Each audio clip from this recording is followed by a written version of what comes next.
Hey, what's going on, everybody? Welcome to another episode of Sit Down and Shut Up. Today we have Ancross. Let's bring him on.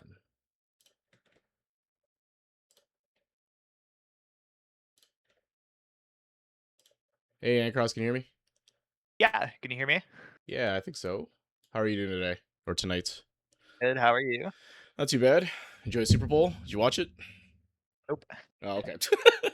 I that's why this a little. I said 8:30 because if people were doing stuff for that, but since you're available and the game's over and I didn't go anywhere, like can get started. So, tell me a little bit what's been going on. So you put in the queue thing. You were saying that kind of unconventional play style. So you feel like it's kind of holding you back, and you feel like you want to learn the game, whatever quote unquote the right way means. So tell me a little more about what's going on. What do you think?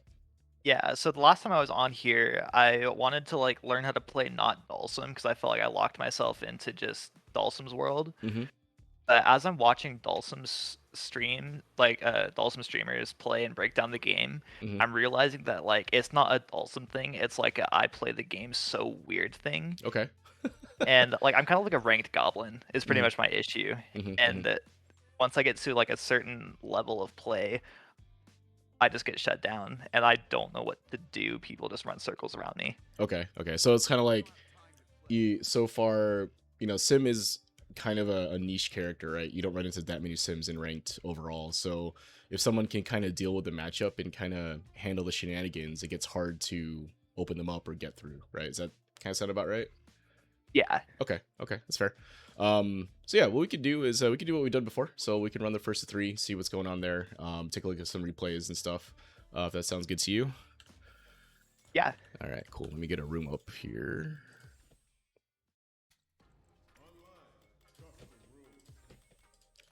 Alrighty.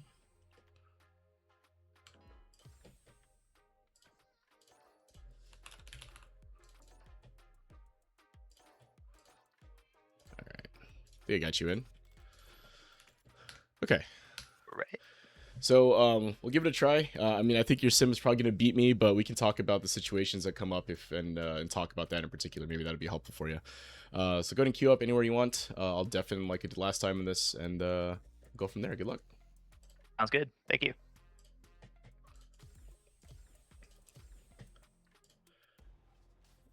All right. So Ancross GM sim, very good player, very strong sim player in the Fight Rise community. We'll see what's been going on with them. I feel like I don't. I mean, last time I played them, I don't think they played that strange overall. I mean, they play sim, right? So it's not like there's not a lot of normal sims, if you will, right? They're just like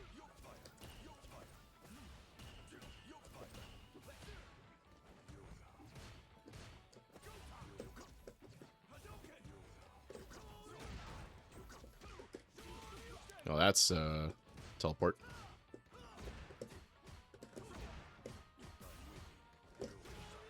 All right, so they're waiting for me to take my turn back with a low forward. So if I just wait for the float, like that.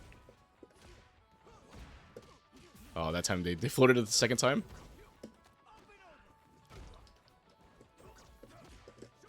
Oh, I could have killed, I think.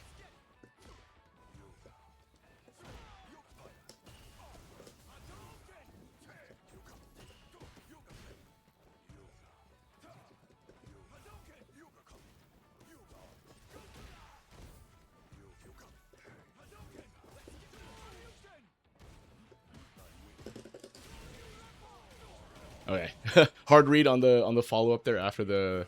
So what I'm seeing right now is, I mean, this is sim gameplay, right? You're trying to open me up using teleports and other shenanigans to mess with my timing. Oh, mash, teleport.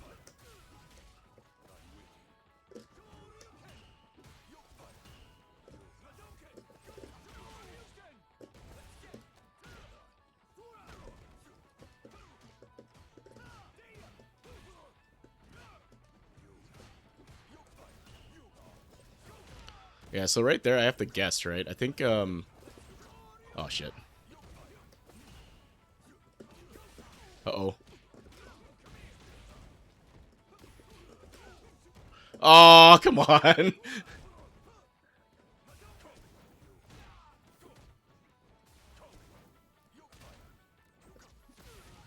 Oh, that was sick. Man, drop my super. I'm so mad about that.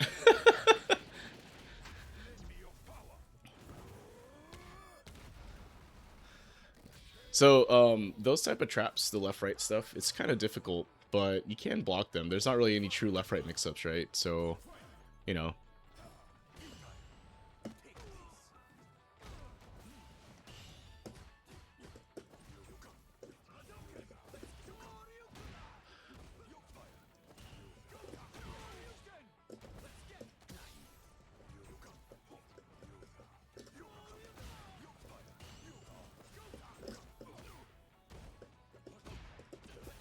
Uh-oh, that's a mistake.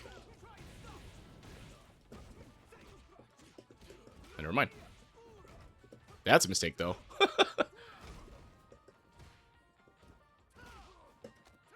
Alright, caught the jump. So obviously Sim in the corner is a little difficult to, navigate because you don't have a lot of strong defensive tools, especially after burning level 3, right? No true reversals there, has to derev or commit to something. But the way I'm winning these games here, and I don't think it's necessarily Ancross having like a fully unconventional style, it's just, Sim forces a specific type of game, right? So... Oh, that was nice.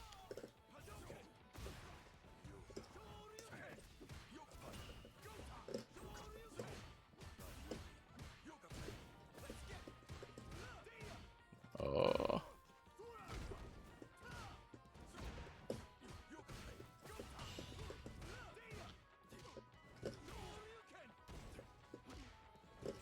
Oh, I missed it. Dang. So really what it comes down... What's happening now, though, is in those kind of plus situations, right? Or these sort of...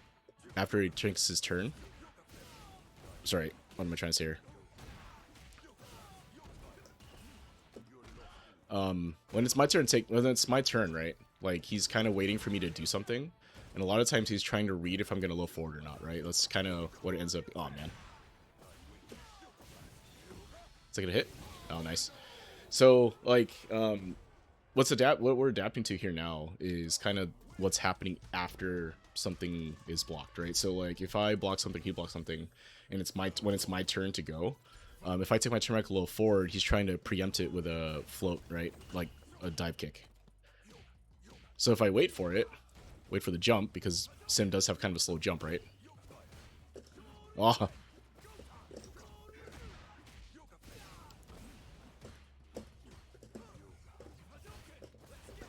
Oh, it doesn't reach? Dang it.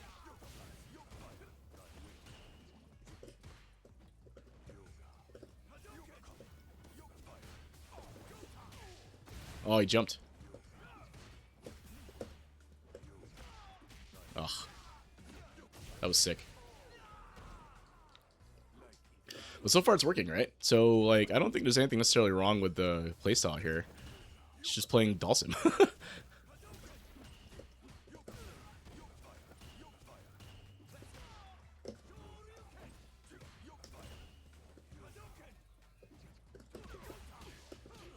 Like, I have to play... Basically try to get around the minefield, right?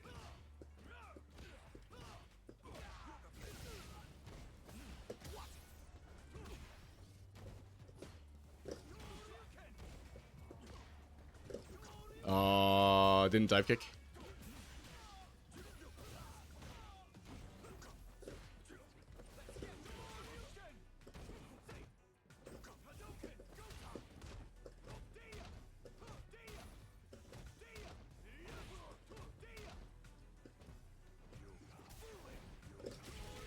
Whew. The burnout saved me there. Got away with one.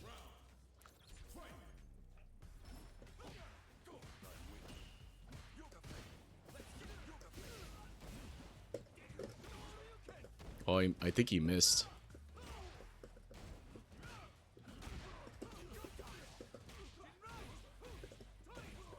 I gotta see. Oh, come on!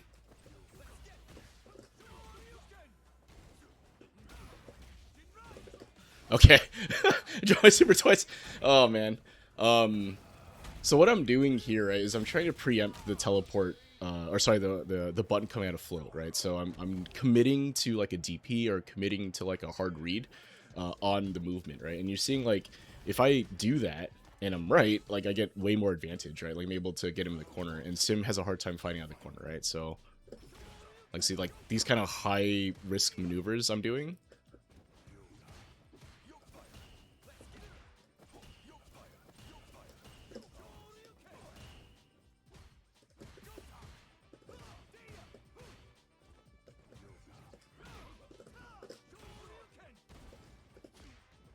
You know, that jab is killing me. Like I'm trying to space out the wake up jab, but I keep getting hit by it. Yeah, that the delay jab. You're getting my delay jab.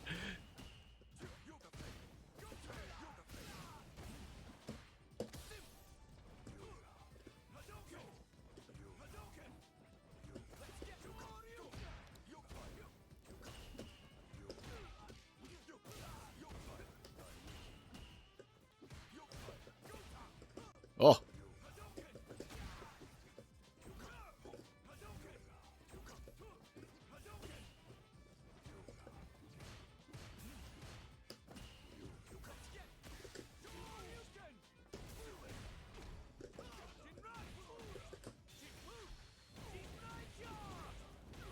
Okay, hard read on the DI there. So you can see, like, I have to commit really strong, like, really hard to get any advantage against Sim that's playing like this, right? So I don't think it's necessarily like a playstyle thing.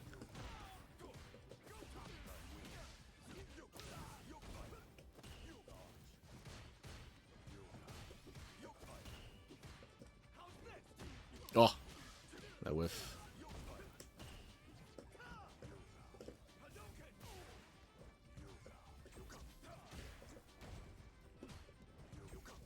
I should just delay a heavy, huh?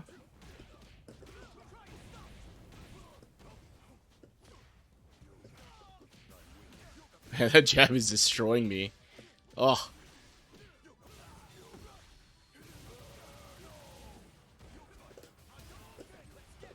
Oh, no DP. See, that's what I mean, though. Like, the way I'm beating the playstyle here is I'm just hard committing to options, right?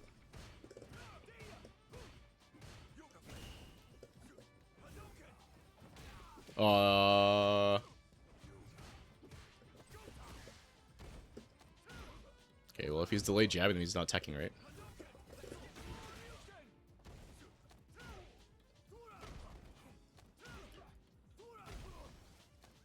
Actually, super inside. Oh.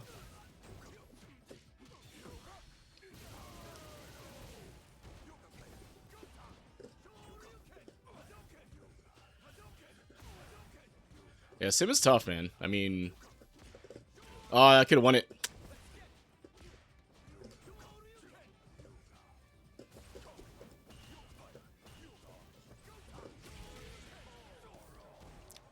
Yeah, Sim is tough. Yeah, you have to commit basically. So let's bring it back on and see what they thought.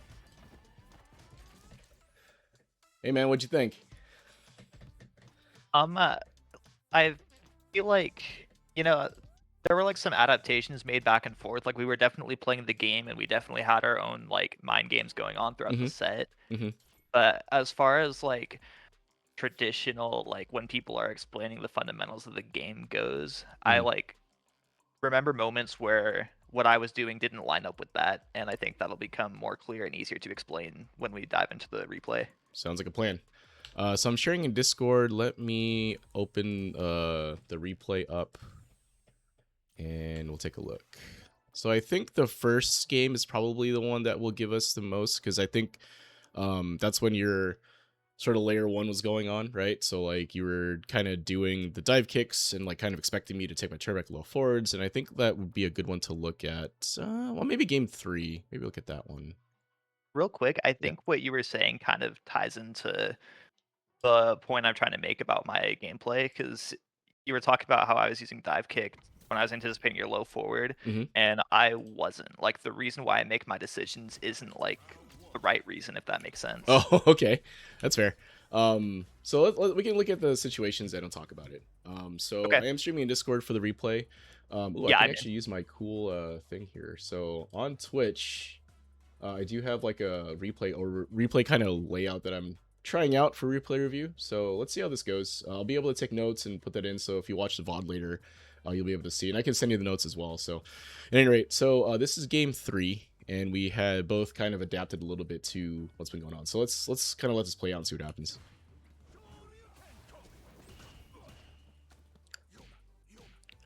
Right, so like I feel like a lot of your offense kind of gets started by these teleport mix-ups, right? So like you would float here, maybe do something here, teleport, and then force me to kind of make a decision left right. Like I have to block this and then time your teleport to be. And that, I think that's very typical of sim players. Like I think a lot of sim players I run into in ranked anyway do this very well, right? They're trying to frustrate you into making a mistake, right? So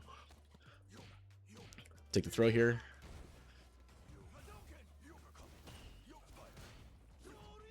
Right, so right here, I'm just trying to make a read on your movement here, right? So I'm trying to like whiff punish or preempt your button with my DP here, right? It doesn't quite line up for you here, or either of us. Kind of whiff, and I whiff too. So, okay, so what I did mention here was that the way I was kind of winning was that I was hard committing to a read, right? So I was hard committing to like, oh, they're going from this point right here. Right when you jumped, I told myself, I think they're going to come down with a button. So then I DP, right?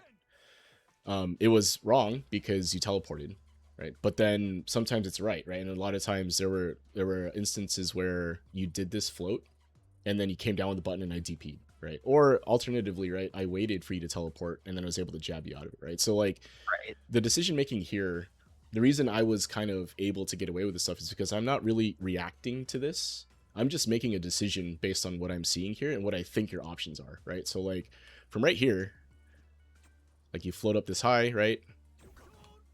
Right at this point right here, and you go into like like you could either float or teleport here, right? Like your options from here is to float, teleport, or something else, right? So if you float and come down the button, this ZP is gonna get you, right? If you teleport, you're gonna get away from me, right? And that when you'll beat me.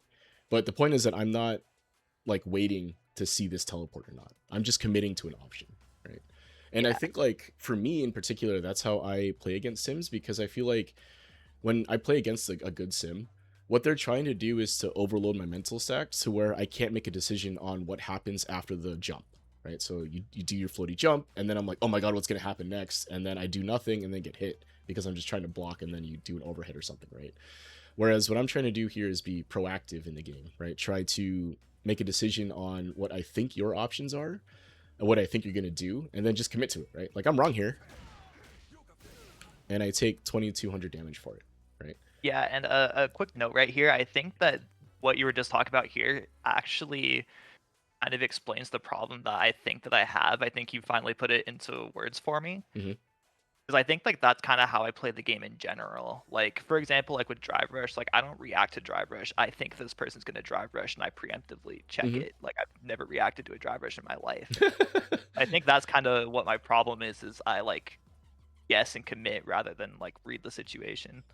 Right, right, and it can be very effective, right? Because if you think about Street Fighter, even in a quote unquote conventional sense, there's still like a discrete number of outcomes, right? Like when you jump in the air, what are your options, really, right? For sim in particular, most of the time it ends up being float and then come down the button, or teleport, right? Or maybe you just come down the button. Either way, right? You don't float, or something like that, right? But those are kind of in my head the two that I thought you were most likely going to do. So then I just picked Yeah, one of them to beat, right? And like at yeah, our level, I feel like that like works, but like at a higher level, people become more unpredictable with what they choose, and you just get blown up for that strategy. I think so. I think so. And I think part of it is because they're able to adapt faster than what we're doing, right? So they see me DPing over and over again. They'll adjust to what I'm trying to do in neutral, right? Like I've Yeah. thrown how many DPs in neutral, like in our games, right? A bunch. There's like one here, right? There's a bunch that happen after this, right?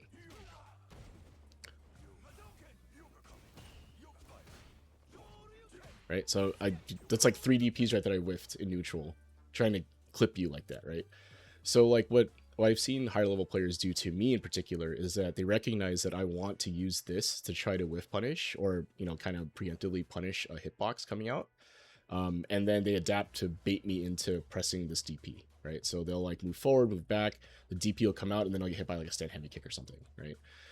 So it's like it's not just like committing to an option, but you're also taking information every time interaction happens, and you kind of like guess. I mean, it is ends up being an educated guess a lot of the time on like what you think the most likely outcome is going to be in those sort of situations. So I just feel like it is that at a fundamental level. It's just that the pros are better at reading you than we are at each other, right? Like they'll make a decision and understand like the situation that we're in and our tendencies a lot faster, I think, than like your average ranked player. So because like when you start playing high level players, right, and what do you run into in terms of like what blows you up? Is it just because they are able to make a read on your teleport movement, your float movement, or what ends up happening, you think?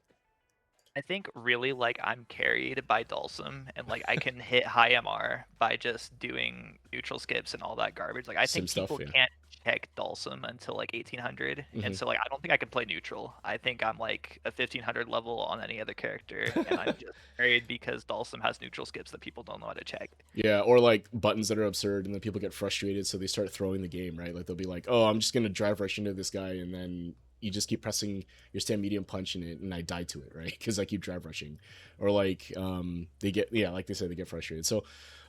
So I'm not an expert on Sim, so I can't quite comment on the neutral aspect here, but I can talk about how I was able to win this, and maybe we could take a look at a replay and see what happened there too. But yeah, it's at a fundamental level, though, if I were to try to break that down, Street Fighter is about space control, right? So for a Shoto, that typically means that you are controlling the space in front of you and right above, right? So like, if I take this screen here and I look at what space Shoto represents control over, right? So they can control horizontal space with a fireball, and they control this vertical space up here with a DP, right? And then they control this space in front of them with buttons, right? So like stand heavy punch, stand heavy kick, that type of thing for most Shotos anyway, right? That's the control that Shoto represents. For Sim, he represents way different like space, right? So like he represents spacing down here, all the way across the screen. He also represents the arch, right? The fireball and the float, right? So he can come up, and then once he's floating, like the amount of space you control at this point is different, right? So now you can come down with a button, so you control the space down here with your stand heavy or jump heavy punch. You could also teleport, so you technically own the space over here. If I don't commit to an option, right? You represent controlling of that space, right? So like the fundamental aspect of that doesn't change as much, like overall. It's just how the character represents it, right? So like what are the danger zones, if you will, right? Because you played probably a million Kens, right? So this matchup for you is probably like one of your most played matchups. So you understand exactly what Ken represents when he drive rushes to heavy punches or whatever, right? So for you as a sim player, I think the idea would be for you to control the space that I'm trying to get into and keep me out, right? You don't necessarily Yeah, I have to want do all of to. the other stuff, but yeah, sorry, go ahead. Yeah, I want to go back to that point where you said like I played Ken a bunch and I like understand the basically controls. Is like I don't like the way that I look at the game Uh-huh. isn't that like I'm looking at completely different things than like what people say that you should be looking at. Okay. Okay. So let's talk about that a little more. So like from right here, when you make the decision to teleport here, is this just an autopilot thing, or are you looking for a response from me here? What do you think? That is absolutely an autopilot. So I did the OD comment, which was supposed to put you in the block stun, and then from there I can generate plus frames off the jump fierce, and then force you into a mix up when I get Right. on the ground. And then you're plus here, so it's strike throw, right? Yeah. Oh, -9. That's a lot. And then I have to guess, right? So I can't press against you here, right? After the jump heavy punch, I'm gonna get hit by whatever meaty. If this was meaty, in fact meaty, which it is, right? Pretty sure. Well, if I jab here, it probably would have traded, but that's not a smart thing for me to do here, right? So I have to assume that it's gonna be. I have to assume that it's gonna be correct, like meaty in that sense, right? Like it's gonna be a true, like a real mix up, right? I can't I can't determine if that isn't or isn't, right? So Yeah, okay. so, like, in that situation, yeah, Hmm. I think Hmm. we're on the same page there. Okay. So then after this happens, right? So so I block the overhead, right? The high jump head punch. Now I'm in a mix up situation, and then what do I do here? Right, I take the throw, right? So What people would tell you to do would be that the next time this situation happens, you have an idea of what I might do the next time, right? So like if you do that same mix up again, or that same skip again, if you will, and generate those plus frames again, I may take the throw a second time, right? Or you can make a determination or a guess on what kind of player I am based on that, right? Like, oh, does he know that that thing is actually real, right? If he tries to mash there, he'll get hit. Does that mean I can throw them the next time? Does that mean I can go for like a bigger button here, right? Like I can get kind of greedy with my buttons, if you will. Or I can just go for a throw again, right? Like I can use 2 bars, get one of it back because I land stuff, and then get the throw, right? And then start zoning again, right? So like that whole interaction there, the quote unquote conventional thing that people talk about would be that you need to make a determination on what kind of player I am and how I'm playing the game based on that, right? And I think higher level players do very well is that they're able to suss that out way faster, right? It takes them 1, 2 interactions to determine the kind of player I am, right? For example. But if you're kind of just autopiloting this stuff and not really paying attention to my responses here, then that can get problematic, right? And that's when this committal offense that I'm running will start to beat you because you're not adapting to what I'm trying to show or what I'm showing. Instead, you're still kind of doing those mix-ups and you kind of get hit by them, right? So let's see how the rest of this plays out from here because you landed this, right? So let's see what happens. All right, so floating, and again here, right? You control this much space, right? This you have the comet here, right? You also have the jump heavy kick here, and the jump heavy punch through here, right? So like, I can't really walk into the range of those, right? You can see where I'm actually hanging out here. It's kind of far, right? But I can't walk any more forward because I might get hit by a button, right? Like you can come down with like a jump normal and hit me, or if I continue walking forward, I'm gonna eat this yoga comet, right? Mm. Like that's what will happen. So like what I'm trying to do on my side is I'm trying to compress the amount of space you control by moving you to the corner, right? As best I can. That's how, at least me, Juzzy the player, that's how I play the matchup, right? Because Sim wins if you're full screen. You can poke me to death. You can do the initial skip mix-ups, right? I have to guess over and over again, and I die if I'm wrong. Right? So my goal is to try to get you uncomfortable in the corner, right? So you see I'm like trying to walk up, take up space. Right? All right, plus frames. Mix up. Another jab. Right? And then here is the what I thought you were baiting out the glow forward with, right? So you can see like after you do this, and we might see an example of this in another game or another round of this, but this is what you were doing to me round 1 anyway. Was you would do these 2 jabs, and then I would low forward here, take my turn back, a little greedy, and then I get dive kicked, right? And I would get blown up.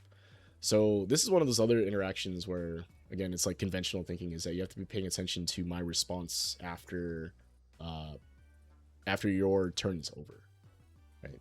So again, if you autopilot this, you might get blown up. Like there were times where I didn't do this, you floated, and then I just DP'd you, right? Yeah. Like I just waited. So that's the adaptation that comes if you're, when you're watching. But like you did the same thing to me though, right? You adapted to what was happening here. Sometimes you didn't do the button. Sometimes you just floated. Sometimes you stopped, right? You just backed off. And then I didn't do anything. You set back to neutral, right? So you see right there? That's a high commitment move from me, right? Like this is super committal.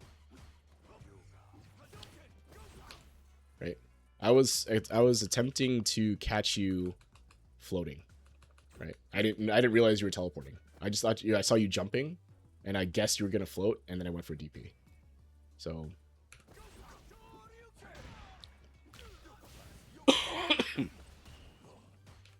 right. Alright, so from right here, after you land this. So I feel like you don't have to back off really anymore from here, right? Like you could probably maintain space control just from here. I mean, what do you think there? Do you think you need to back off for this situation, or is that just like, This something is an else? autopiloted bad habit, so Okay. I'm only recently playing in these higher MRs. I'm like definitely like been low level most of my Street Fighter career. Hmm. And so what people would do in this situation is they would jump at me and all that, and so like I could go backwards and then kick them and then just basically contain them in the corner because they would just be so desperate to get out. Hmm. But when I play up against someone like you who's more patient, you'll just take that space of giving up. Hmm. Okay, so it's like you're waiting for me to commit to something else and then get you just be able to hit me, right? Like if I Yeah, dashed forward or drive rushed or something else, you would just clip me, right? that's exactly what I'm thinking. Yeah, okay. And that's fair because I feel like in ranked that's going to work like 9 times out of 10, right? Even up to like past these MRs, I think, right? It'll still work. People get impatient because they're playing ranked. They want to just get through everything. And then, that's what happened. Hold on one sec here. What the heck is happening? The button here and all of a sudden okay, sorry, one sec. What the heck No happened? worries.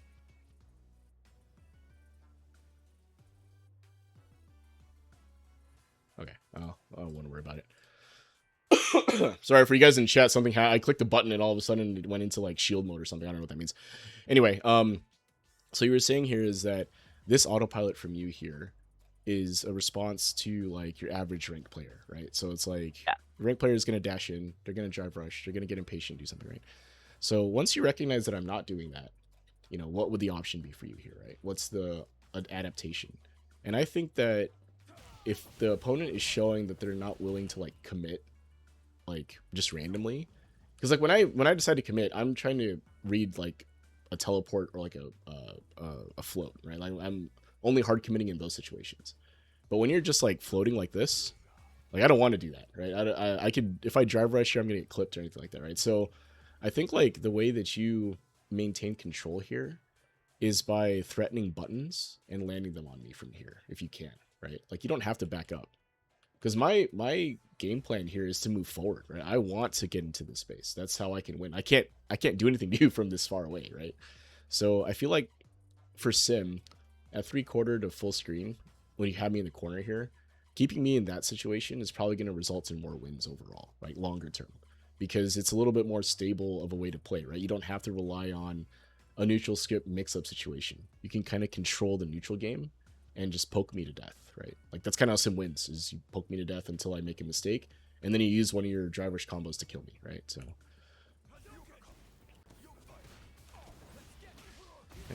that was actually a pretty good jump.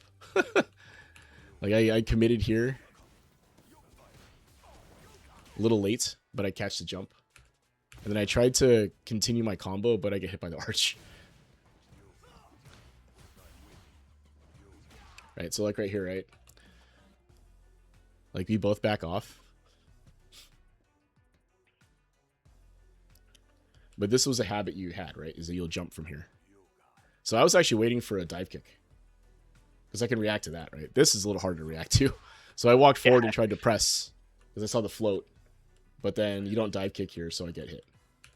Yeah, so that was the same like autopilot mix up as that creates the dive kick. So like when I'm dive kicking, I'm not saying, "Oh, I'm going to catch this low forward." When I Mm-hmm. dive kick, I'm thinking, "Okay, this is a spacing where I can generate plus frames." Mm-hmm. And it's the same thing with the dive kick and the jump fierce. Is I'm just generating plus frames from a space where I can hit it. I'm not thinking about low forward or any of that. Okay. And I think that's fair because it's an advantageous situation, right? So generating plus frames for yourself, never a bad thing. I don't think it's necessarily a bad thing.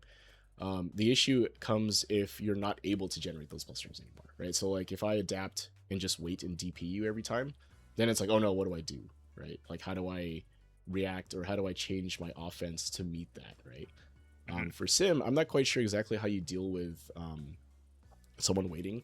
You could just go for like a throw or something like that, right? So if I'm doing this stuff like the low forward, that means that I'm not teching, right? So you could potentially go for like a micro walk throw, or one jab into throw, something like that, or you can do something else, right? Because if I'm just waiting for you to float, then you can't do that option. You can't represent the option as much as if I'm waiting to react to it, right? So you have to change up your offensive sequencing, and I think that might be where you're struggling a little bit here, is because your autopilot, like sim autopilot, is so strong that you don't really necessarily have to change your game plan, even if it doesn't work a few times, right? Like you can Right. keep doing it and you'll probably win more than you lose because people won't adapt or they can't deal with it, right? They can't deal with Exactly. the mix. Excuse me.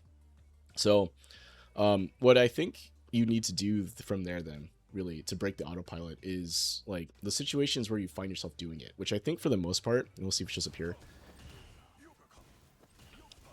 is after this. Oh, maybe not here, but like after 2 jabs, you kind of do the jump and then you come down the button, right? Yep. So I think like you can start consciously breaking that autopilot by thinking about doing something other than that, right? So like doing like 2 jabs into like a throw mix up maybe, or continuing the jab pressure or whatever else that looks like for sim. Now I can't comment on what that pressure actually ends up looking like, or if there's a safe cancel you could do or something like that.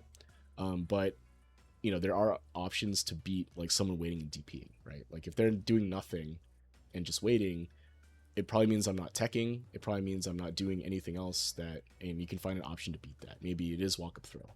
Maybe it is continuing your jab pressure or some sort of stagger pressure potentially, right? If you think I'm going to delay tech. So, because like if I delay tech after that second jab, I'm going to die, right? Like the tech comes out, I whiff it, and then you basically get a free jump in, right? And it's full punish. So I recognize that. So I'm not teching in those situations, generally speaking, anyway. I think I tech here because the setup isn't quite the same, right? So if you look here, right? So I parry. I try to do a delay jab if you're going to go for a throw because I think you're too far. So if you need to do a walk up throw, and then I delay tech after that, right? So from right here, I don't want to delay tech a third time, or I don't want to tech anymore, because if you jump and I tech, or if I even go for tech here, right, I'm gonna get blown up by the flame, right? So after this one here, right, I block that, and then I go for another tech, right? I'm gonna eat the counter hit from the Yoga Flame, right? Additionally, I would eat a dive kick if you did that, or the jump heavy punch if you did that, right? So a delay tech is a risky option in that scenario based on what you've shown me so far. So now, you knowing that or seeing that I'm not teching in those scenarios, you could go for a throw now, right? Like that could be a thing. So instead of like you going for this flame here, now I don't know if it's gonna work. Let's see. So I don't know sim all that well, but let's see if this works. Oh.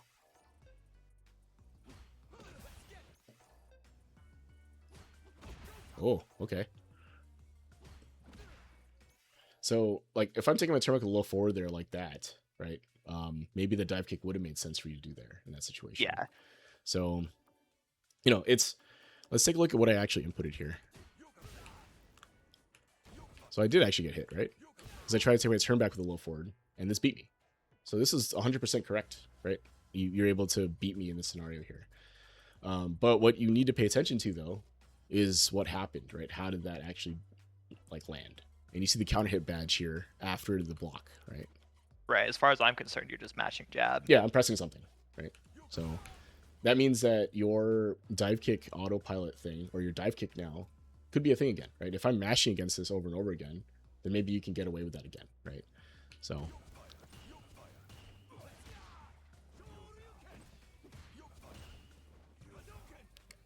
right, so now I'm trying to weave in and out of your spacing, right? And you can see that I do an okay job here, right? I don't actually get hit by this. Yeah, you're playing like an air footsies. Yeah, well, I have to, right? Because again, if you think about this situation here, the space you represent is like this, right? So you represent all of this area where my mouse is for your stand heavy punch, or sorry, your jump heavy punch. And you also represent this space up here with the jump heavy kick, right? So if I try to jump from here, right here, you would just jump heavy kick me, right? Like I can't contest you up here. So, and I don't commit to like a run DP or anything, right? Because you can still teleport, right? From right here if you wanted to.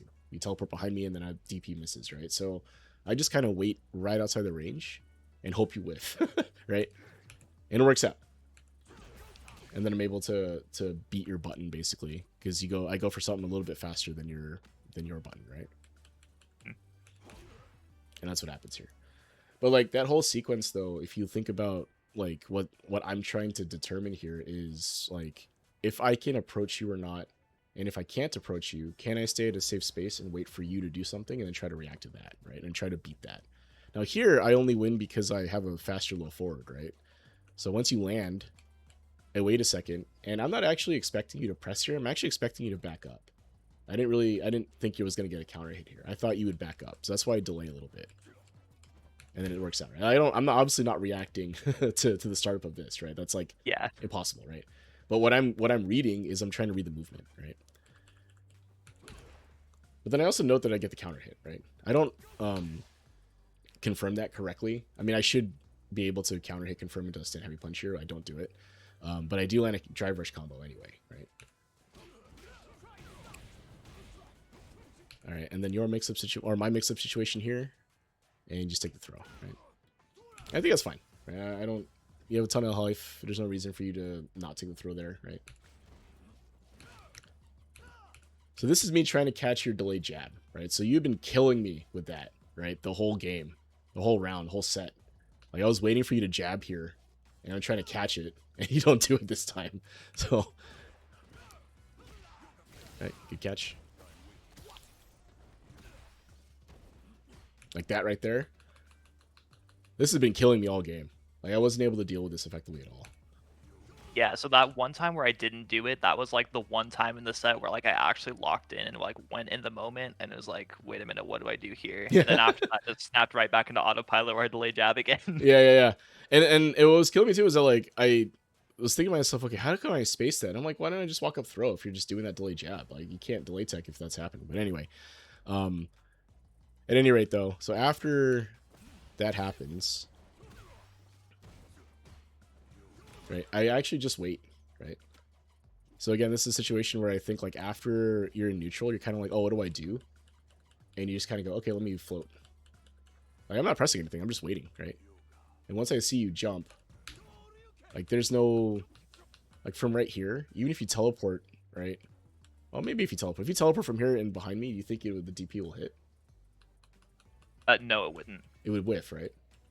So, but at any rate, it looks like I'm reacting to the, let's see, what am I reacting to here? So you jump, and I just commit to a DP. So if you had teleported here, this DP would have whiffed, right? So I just committed to the DP once I saw you up there. And I felt like this would hit you no matter what, and maybe I'm wrong here, right, in that it won't, but at any rate, like, I'm able to DP you here, right? But that's predicated on me waiting here for the float, right? So after this interaction here, back to neutral, right? We're actually -1, but it's not a huge deal since I'm too far away to really challenge you with anything.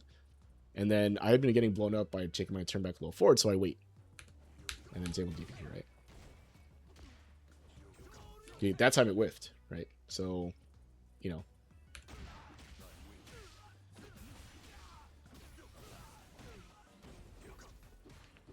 Alright, so now you're burned out here, right?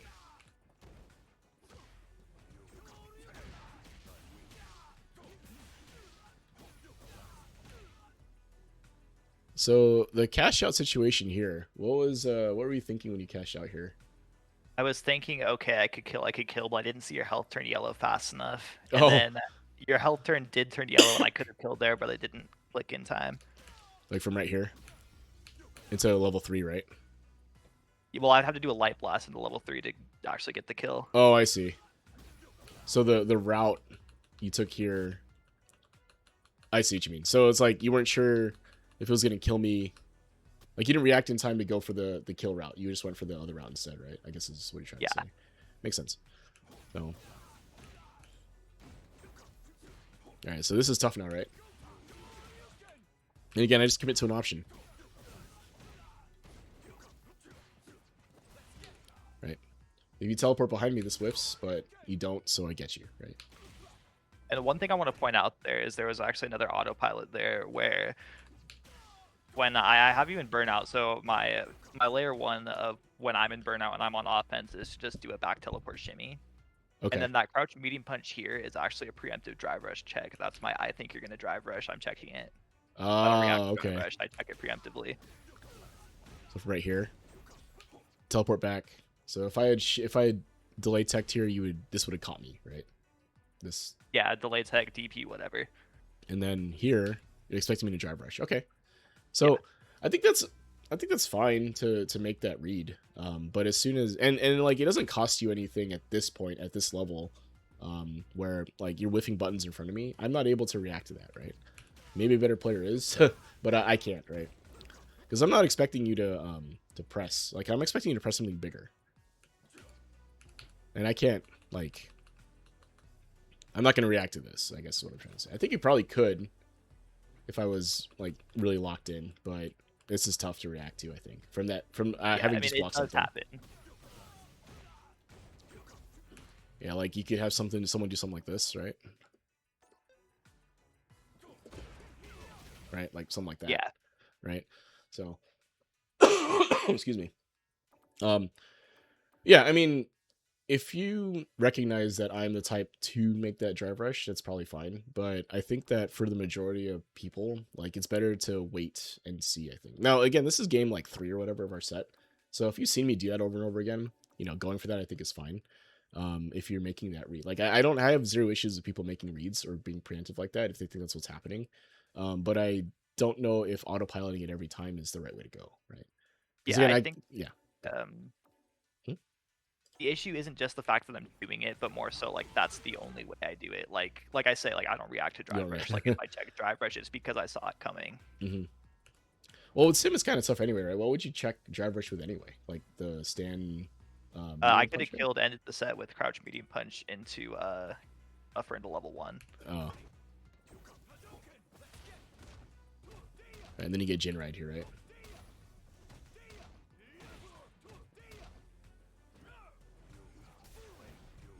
And then I get away with one, to be honest here, right? This whiff here, right? Like this was a I good was jump. not expecting that. That was not at all on my list of things I thought Juzzy was gonna do in the next 5 And then seconds. the drive through. Well, that's why I did it. I think I was like, I don't think they're ready for this. Let's try it.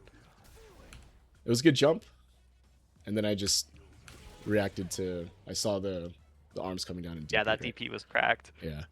So and like if you look at this round, I mean, you had me right. Obviously, there was a bit of a mental error, if you will, with the super route here, right? Yeah, that should have been the end of the Yeah, round. this should have been the game right here, right? But unfortunately, I think it's the burnout that gets you here, right? And then I commit to 2 options, right? So there's 2 times where I commit to that, right? And then I'm just drive rushing in now, right? Because you can't really contest this anymore, right? This fireball, right? Right. You're plus 13 here, but this drive rush heavy punch is coming, right? Like you can't do anything about that. And then you just get Jin right here. So like again, I think you had pretty good control of the round up until this burnout situation. Then I was able to kind of take advantage, right? But again, some of that is just because you might have autopiloted the combo route here, like meaning recognition of this wasn't. It was close enough where like, oh, I'm not quite sure, and then you ended up routing into a different route. I think like if you just went for the cash out there, guessing that might have been okay, but I don't know if that's Yeah. correct or not. But anyway, what I wanted to highlight though is a lot of the options that you were representing here. I'm trying to wait for you to get into a situation where you have to pick one, and then I'm committing to my guess against that, basically. Right. So I make a mistake there where I try to press, and then there's the drive rush. Right. Trying to weave, and then I put you in the corner here, so good position for me here. Right. I'm just trying to space you out with some heavy punches.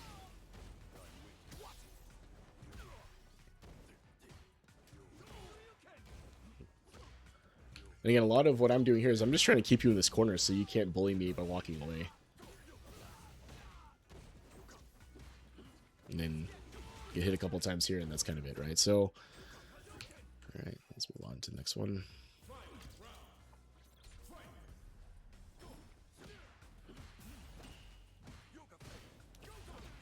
Yeah, it's like stuff like this, right?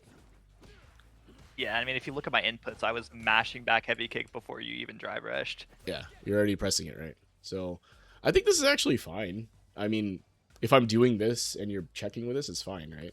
But like, let's see if I don't drive rush, what happens. So if I just wait here,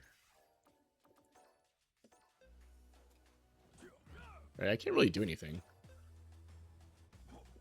right? Like that's scary for me to walk forward. And I can't even really whiff punish this, even if I know it's coming. Like I have to walk forward and challenge that, right? And that's kind of tough, right? Now, if I make a determination that you are autopiloting that, then maybe this is a thing, like an option for me to try to punish that. But I feel like this probably works more often than it doesn't, right? Like you're able to check drive rushes pretty effectively with that. So, Yeah, I mean that's why I never learned to react because I never was forced to. and again, like if it's working, it's okay. But I think your concern is that when it isn't working is when you get blown up, right? So, really, what it comes Yeah, down to there is if your autopilot is that, right? So like that's what you want to do. You kind of have to consciously use brain power to not do it and just kind of wait. Because like after this, right? Like what's Ken gonna do from here? From here, right? Not a whole lot. Like you throw fireball, I drive rush. rush. Yeah, well, I mean drive rush obviously, right? And then you can check that. But like let's say you did nothing, right? And like besides drive rush, what else can Ken really do here, right? Can't really stand heavy punch you. Maybe throws a fireball. Maybe he jumps, right? But this like drive rush check, it's probably fine most of the time. I think you actually have to do that because I'm not sure you can check this on reaction. Like what's Sim's fastest button for drive rush checks normally? Back medium kick. Back medium. It is a 7 frame. So the 7 frame. So okay. So this is probably reactable to some extent, right? Let's see. Trades.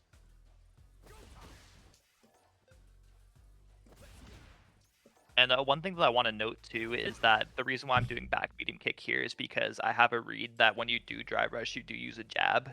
Because normally I check with crouch medium punch, which is a longer button. Mm-hmm. And so the reason why I was doing back medium kick here and spamming it was just because I knew that if you did drive rush, it would be a jab. Yeah, yeah, and that's typically and that's a good read because it's exactly what I did, right?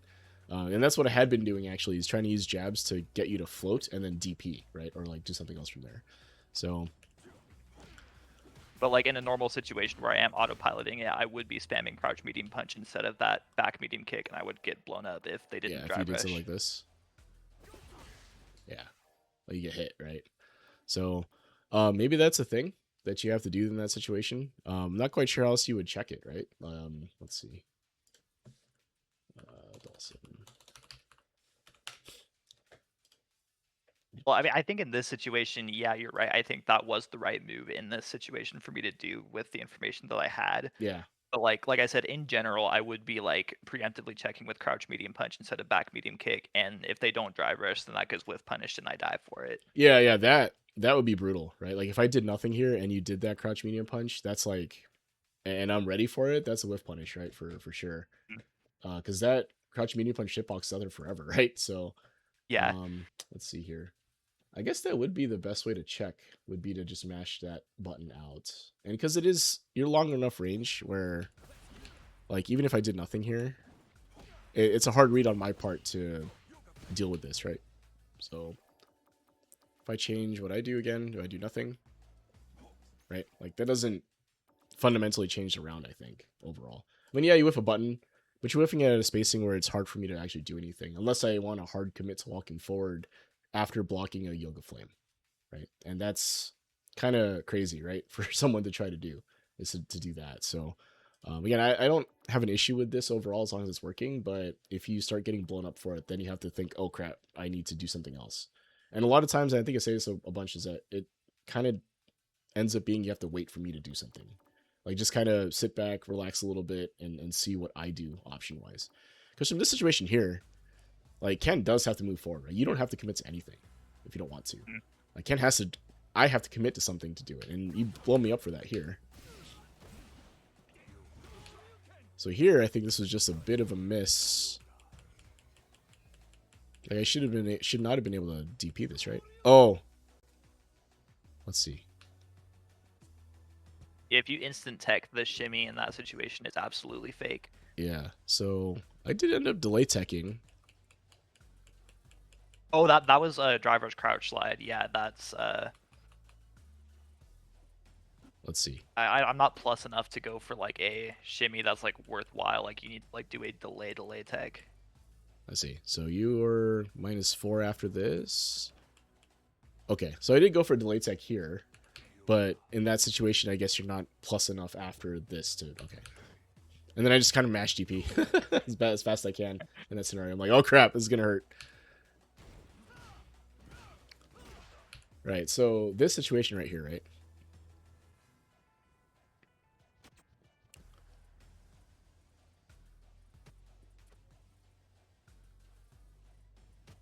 Like, this is so dumb because Ken gets to do this, right? So he presses this, +2.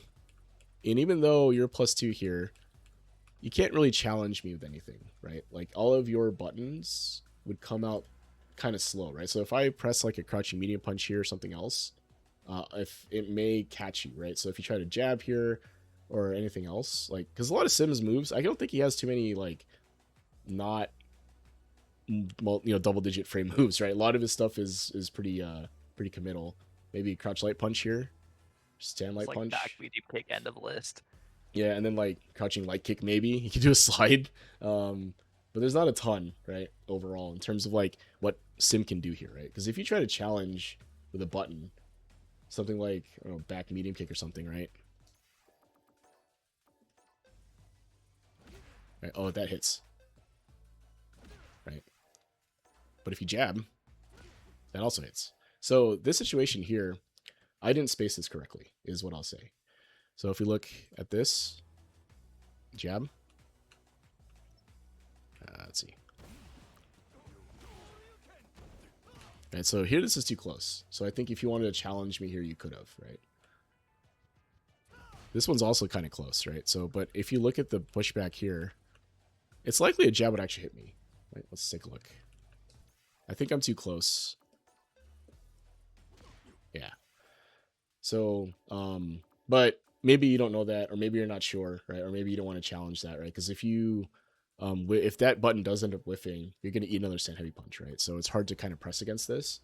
But if you were sharp on the spacing, you probably recognize that I can't get away with this, right? And I kind of just did it. I didn't really. I probably should have spaced this a little bit better. But you were being kind of passive, so I was like, all right, let me just keep pressing here. Yeah, And that's then, another one of those things where like that's none of this is even crossing my mind. I'm sitting here just autopiloting delay jab. yeah, I can see right here, right? Jab.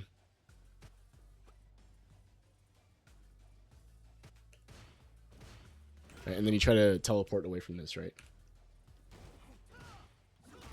Right there. So this is the one.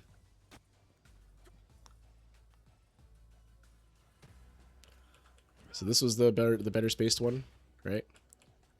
Pushes you far enough away, and then this whiffs, and then I just press it again, right? So like, and that probably disincentivized you from pressing against the stand heavy punch for at least the remainder of this round, because you're like, oh crap, I pressed my button that should have challenged this, and it got space trapped, right? So now you're I like, think I oh, actually did try it again with a different button. I think I let's was see. like trying to experiment in round to say what can I do here. I needed a super here.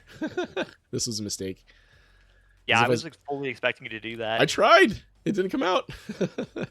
But a super would have made sense, right? Burn you out and all that stuff. Anyway, Yeah. I don't know why I back teleported maybe just autopiloted through that. Let's see. in the corner though. Oh yeah, maybe not a good idea. Your delay jab gets me again. Pretty good. Really need a buffer drive rush behind those. Probably should. It's tough because you would have burned out for it, right? But then again, I could get my side swap Oki though. yeah, and then you have a chance for to at least level 3 me if that Oki works out for you, right? So, although yeah, back teleport here. Just gets jabbed, and then get the punish counter, and then you go for attack, right? So, I mean, this is just me guessing correctly a few times, right? You made kind of a blunder here on the back teleport. Oops. Right, so you get space trapped here. As I'm trying, it doesn't. Whatever. And then I tried to drive rush jab like pressure wise here, and this would have whiffed if you teleported the other way, but it didn't quite work out. Yeah. And then from here, I'm like, okay, if they, I have enough. Like this is guess for game here, right? because well, let me take it back. You can take a throw, right? Probably take one throw, maybe two, right? So teching here maybe doesn't make sense because like the risk reward is that if you tech here and you're wrong, you're gonna die. But if you take the Right. throw, you get thrown, and then Ken has to do something to force the next Oki situation, right? Since he doesn't have like a true throw loop, right? Or he does, but it's a one frame link now, right? If you back roll in the corner. So I may not go for that. I may have to put you in like a different guess situation here. So go for neutral jump, thinking you were gonna jab potentially, or do something else. But I also thought that you had kind of taken a couple of hits here after this. I was like, I think they're gonna try to tech here because I've been throwing them a lot, and then that happens, right? So, I mean, defensive decision wise, like this situation here, I think taking the throw makes more sense because, again, you can afford to take one, but if you're wrong on the tech, you're kind of gambling here, right? That you're gonna get hit. I also Yeah, think I that if agree. you're going to tech in this situation and you want to take that risk, like this is basically guess your game, right? If you're gonna tech, you get level 2 me here, right? Like reversal. So situation that could have been right. I don't know if level 3 will hit me, but level 2 would Yep. definitely hit me, right? Like if you level 2'd right here, Yeah. like on wake up, like I would have gotten cooked. I never use level 2 on wake up though, just because it loses to lows. Yeah, And like whenever I sweep. have to, everyone just does the dry brush low. Yeah, I feel like a lot of sims are hesitant to throw it out because a lot of people know that part, at least that part of the matchup, right? Like they'll wait and just crouch in front of you, waiting for reversal. Yeah. Um, but level 3 would have caught me, right? Right here. No. Level 3 whiffs unless you're like in my face. Oh, I'm already jumping. It Yeah. has like 0.5 active frames. Yeah, this has to be level 2 here, right? So you have to commit to level 2. And maybe that's an okay risk, right? If you think about it, because if you tech, it's the same result if you're wrong. You know what I mean? Like, Yeah, I mean, when you shimmy, I expect you to walk back. yeah, You know, if I'm calling out a shimmy, I'm going to do a crouch medium kick. yeah, yeah, low forward of some kind, right? To call that out. So you know, it's one of those things where it's a little bit it's subtle if you think about it, because oh, I just tech there because I don't want to take a throw, but like if you're thinking about the situation overall, you're taking a risk of losing the game if this is wrong. So why Yeah, not put yourself in a situation where if you are right, you get more reward than just a throw break, right? Because you already have full yeah, meter too. Like there's no reason for you to like throw tech really. Like there's no reward anymore other than stopping my pressure.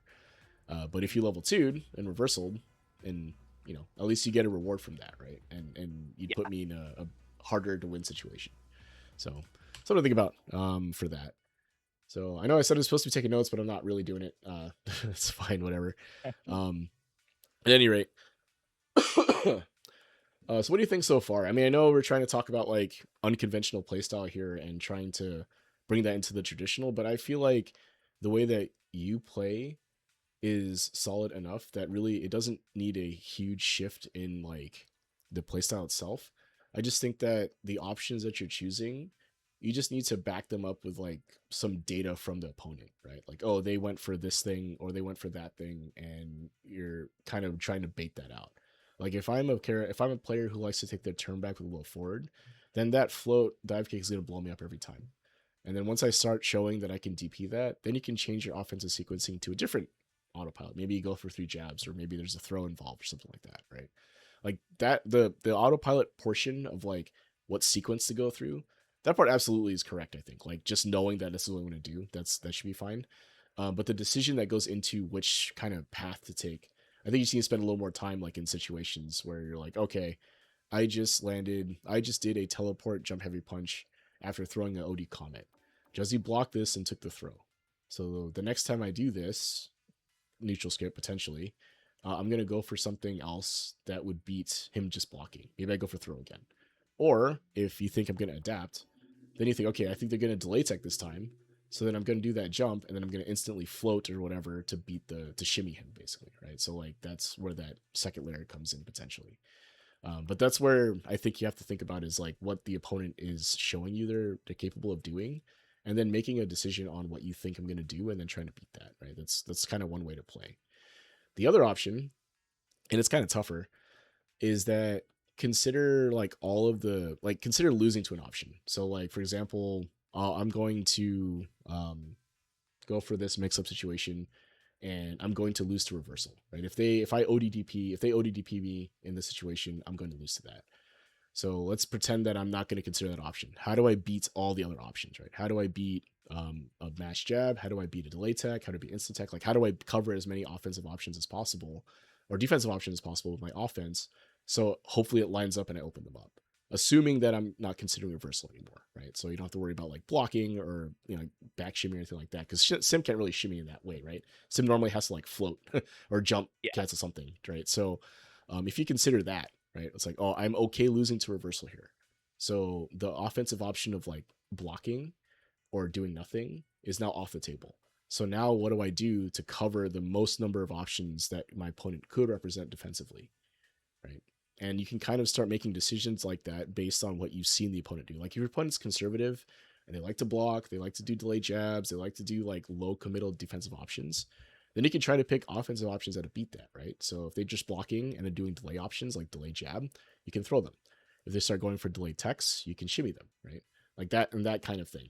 If they're going for like if they're mashing things, then you can just keep your string meaty, right? Or your string tight, right? Like frame trap them, things of that nature, right? It's like you don't necessarily have like with Sim again, it's a little difficult because you can just autopilot and it'll probably work most of the time, right? Which is what's happening for you, you're saying.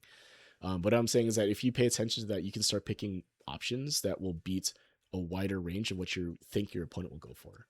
And I know it sounds really abstract when I say it that way, but I think like for me personally, as I've gotten kind of better at the game, that's the way I think about things. And you can see when I talked about it, right? I was like, when you jump up in the air, in my head, I'm thinking you're committing to one of two options in my head. And I'm just picking the one that I think you're going to go for and trying to beat that, right? And being okay with the results if I'm not right. And that's kind of Yeah. what happened, right? It was like a lot of times I was wrong, but sometimes I was right, and I was able to press that advantage, right? Because once I scored a knockdown on Sim, you drive rush in, I forced you into a guess situation, a Roki situation. It gets harder to play Sim, right? Because you have to play defense, and Sim's defense is not great, right? So yeah. That said, what do you any thoughts on that? Think notes, anything like that? You thinking? Yeah, I agree. It kind of reminds me of what Shog was saying about like when somebody's opened up, it's that they're doing anything but blocking. Hmm. Is there's like there's a lot of things going on, and I'm trying to like I'm blending that in with what you're saying, and like I'm interpreting what you're saying as like kind of like guess what they're not going to do, and then try and blow them up for everything but that. Yeah, And that is a way to play anyway. But yeah. but as far as like the play style goes, like when I'm talking about like my play style being unconventional, Hmm. I'm like I know you were saying that I need to, I guess, back my decisions up with like reasoning and data I have from the match, and just I guess have a reason behind what I'm doing. Yeah. And I think that's kind of I think you kind of pinpointed my issue is like I kind of play off of vibes, Hmm. and sometimes the vibe says you're gonna drive rush and I mash back medium kick. But for the most part, I'm just kind of floating around, just pressing buttons. And like you said, Sims autopilot is very strong, so I Hmm. can get away with that. Yeah. I mean, again, like Sim controls a shitload of space, and if I'm not careful playing against a Sim, I'm gonna get blown up every time, right? Because all you have to do is wait for me to make a mistake.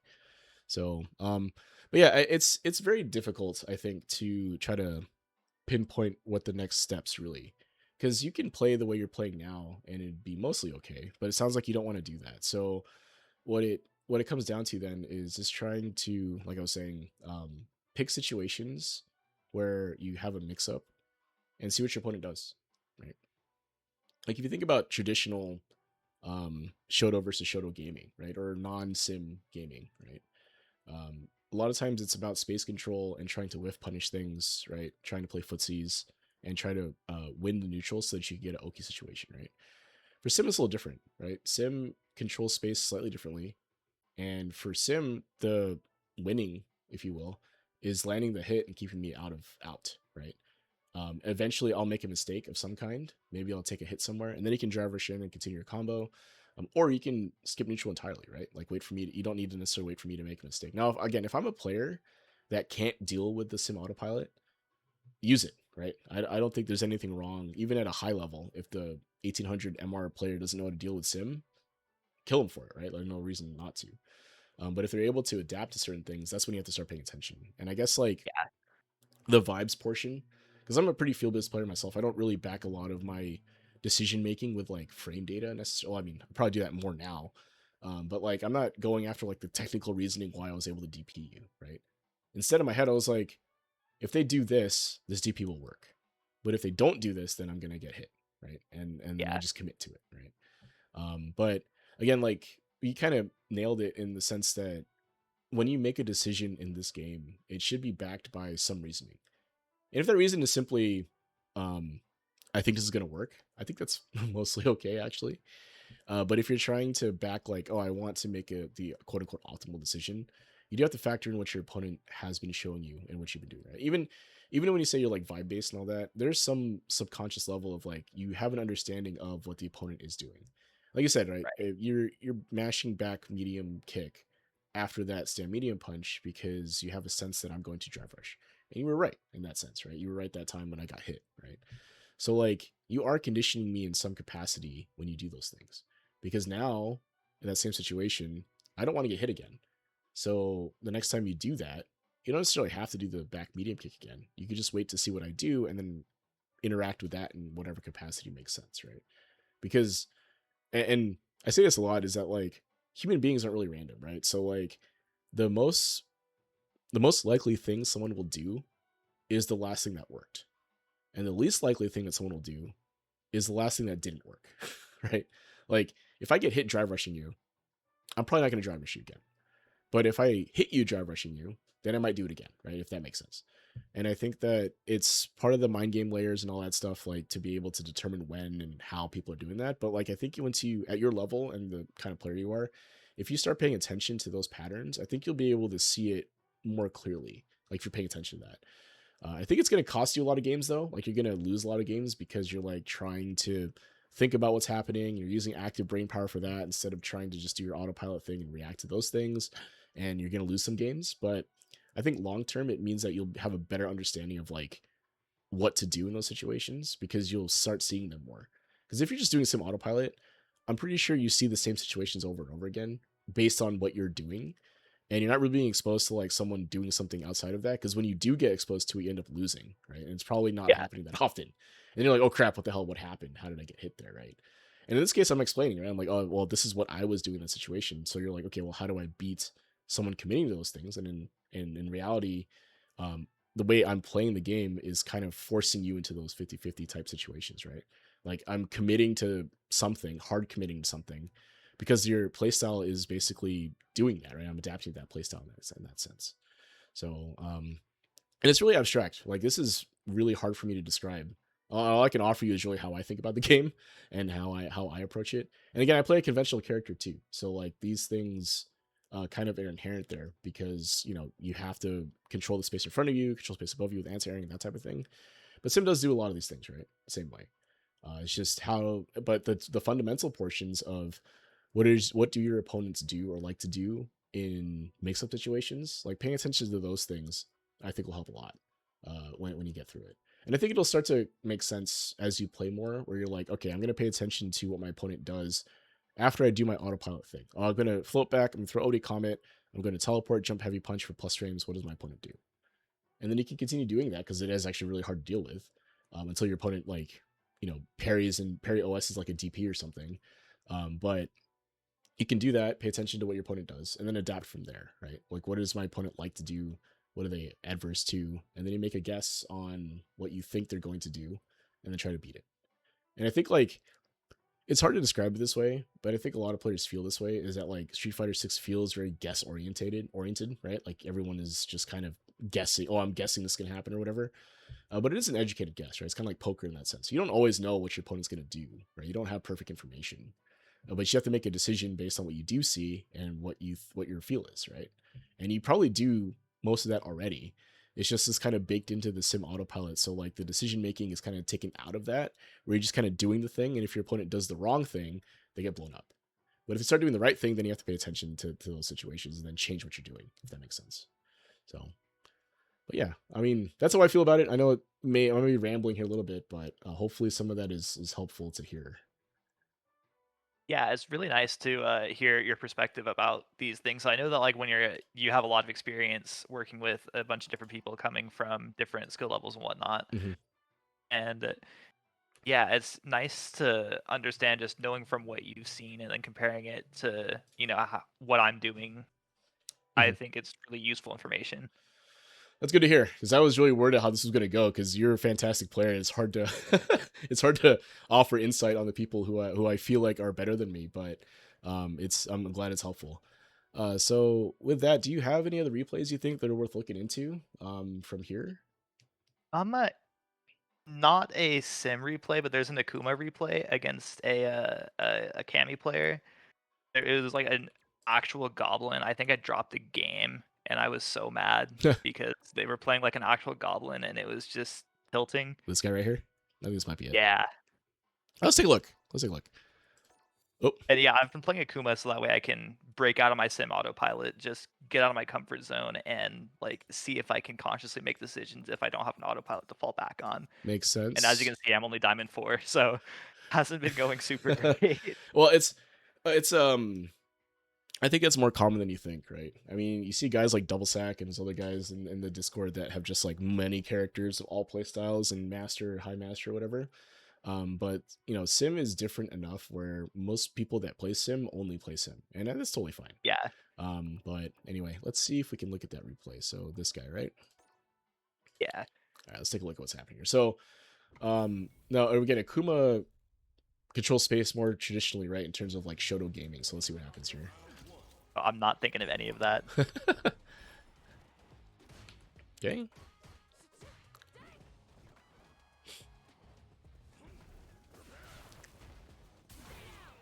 Ooh. Okay. So from right here, after this happens, they go for jab jab into crouch medium punch, and then they start jumping again. So at this point, in my head, I'm thinking this person has zero interest in playing any sort of neutral ground based footsies game. They want to jump in, they want to press a bunch of buttons in my face, and hopefully I make a mistake. Right. So let's see what happens. The But that problem would be is, my assumption from this section of gameplay. Let's see what happens. oh, it gets better. Okay, XTP from a mile away. Unfortunately, get tagged. What happened here? Oh, you were trying to jump. Okay. I think, We're okay, both so playing what the I will say goblin. is that jumping here is actually a fine option. It's just this Cammy is insane, right? Yeah, I'm trying to bait spin knuckle when I'm hopping around. That's what I'm waiting for. Yeah. So here you get it. Missed the fireball. Ooh, okay, so right here, you did a drive rush into something, right? And it hits. Right. Pretty good. Yeah, see? So at this point, what I would do if I was like playing against this type of character, or this type of player rather, is I would wait for the neutral skip. So at about this range, I would try to stay inside of this. Right about here, like half screen. Because they won't spin knuckle you from here, right? Or they shouldn't anyway. Some people will. But from here it's really easy to check, right? As soon as you see, you just jab and you hit them, right? I think that's a fair thing. Additionally, if they try to jump, you can DP them. Even if they dive kick, right? So if they dive kick from right here, right? The Kami jump arc will put, even if they do an instant dive kick, the Kami jump arc will put her about here, right? Where my mouse cursor is. And Akuma DP from here is pretty straightforward, right? It's just going to hit them every time. So I would try to stand at like right outside her stand heavy kick range, which is where you are right about here, right? So if you look at where the stand heavy kick is, right? It's about where I would want to stand, right? As like a as a Shoto player. Again, as a sim player, you probably want to be all the way back here and just wait for them to jump at you, right? And it's like they're gonna kill themselves really quickly against sim playing this way, right? But they're obviously not playing sim right now, so they're not gonna do that. But this would be the space I would stand at. So let's see what happens.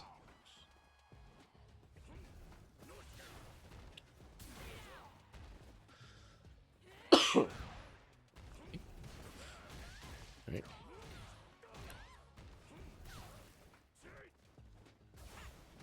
Oh. Okay. Right. So the anti-airs are kind of problematic here, but you probably already know that. Yeah. I'm just looking for the wrong thing. Oh my god, I hate this player so much. Mash the I forgot like super. the stupid stuff you have to deal with in Diamond. Yeah, it's you really can't. So what's funny is that this is punishing you for being greedy with this, right? So like you hit your +5 here, but your spacing is where you can't really follow up with like any sort of 5-framer, right?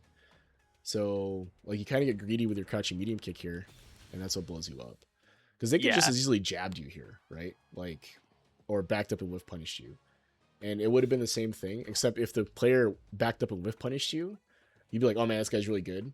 But instead they match super and catch you for doing the same thing, and it's like, oh man, this guy sucks, right? Like the perception is like, oh, this guy's just matching super.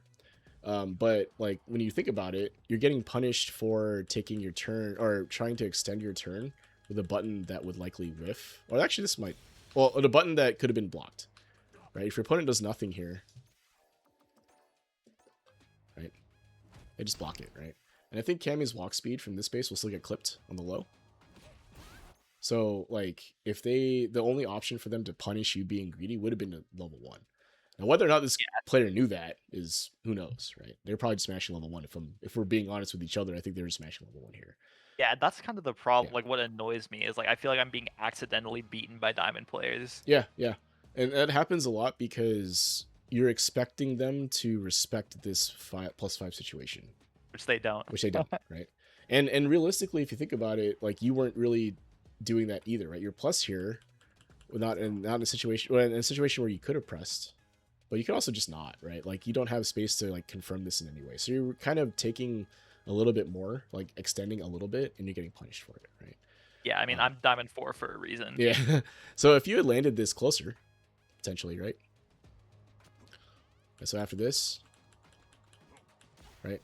So we countered it here, and then canceled this from here, right? This would probably have been better. Driver's cancel probably would have been even better from here, right? If you were thinking about that. But after this, trying to extend your turn from here is what gets you blown up, right? Now again, against like, if this was happening at Master, it's likely this would have been fine, right?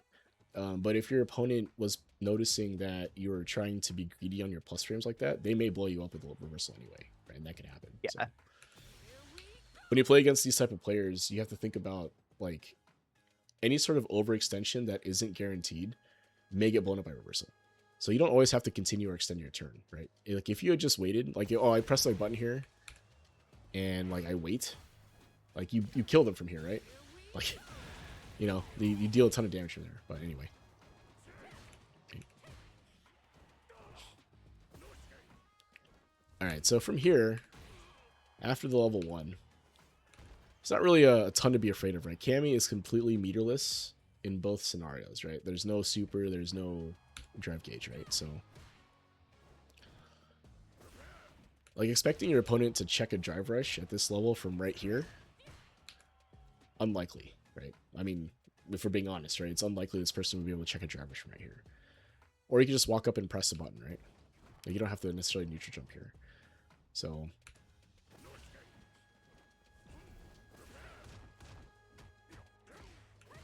oh, they're mashing, look. That's crazy.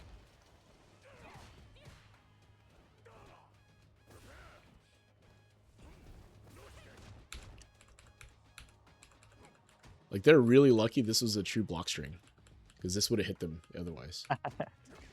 Right? And then they hit you with a jab here, because you go for like a jab into crouching medium kick, right?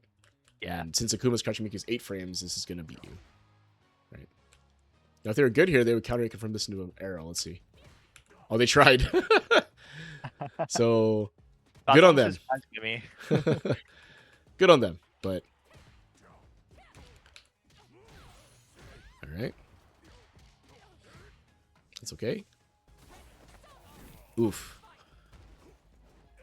Hard commit neutral skip. Oh, I see. All right. So, hard commit neutral skip player here, right? Not expecting you to be able to react to stuff, and they beat you for it, right?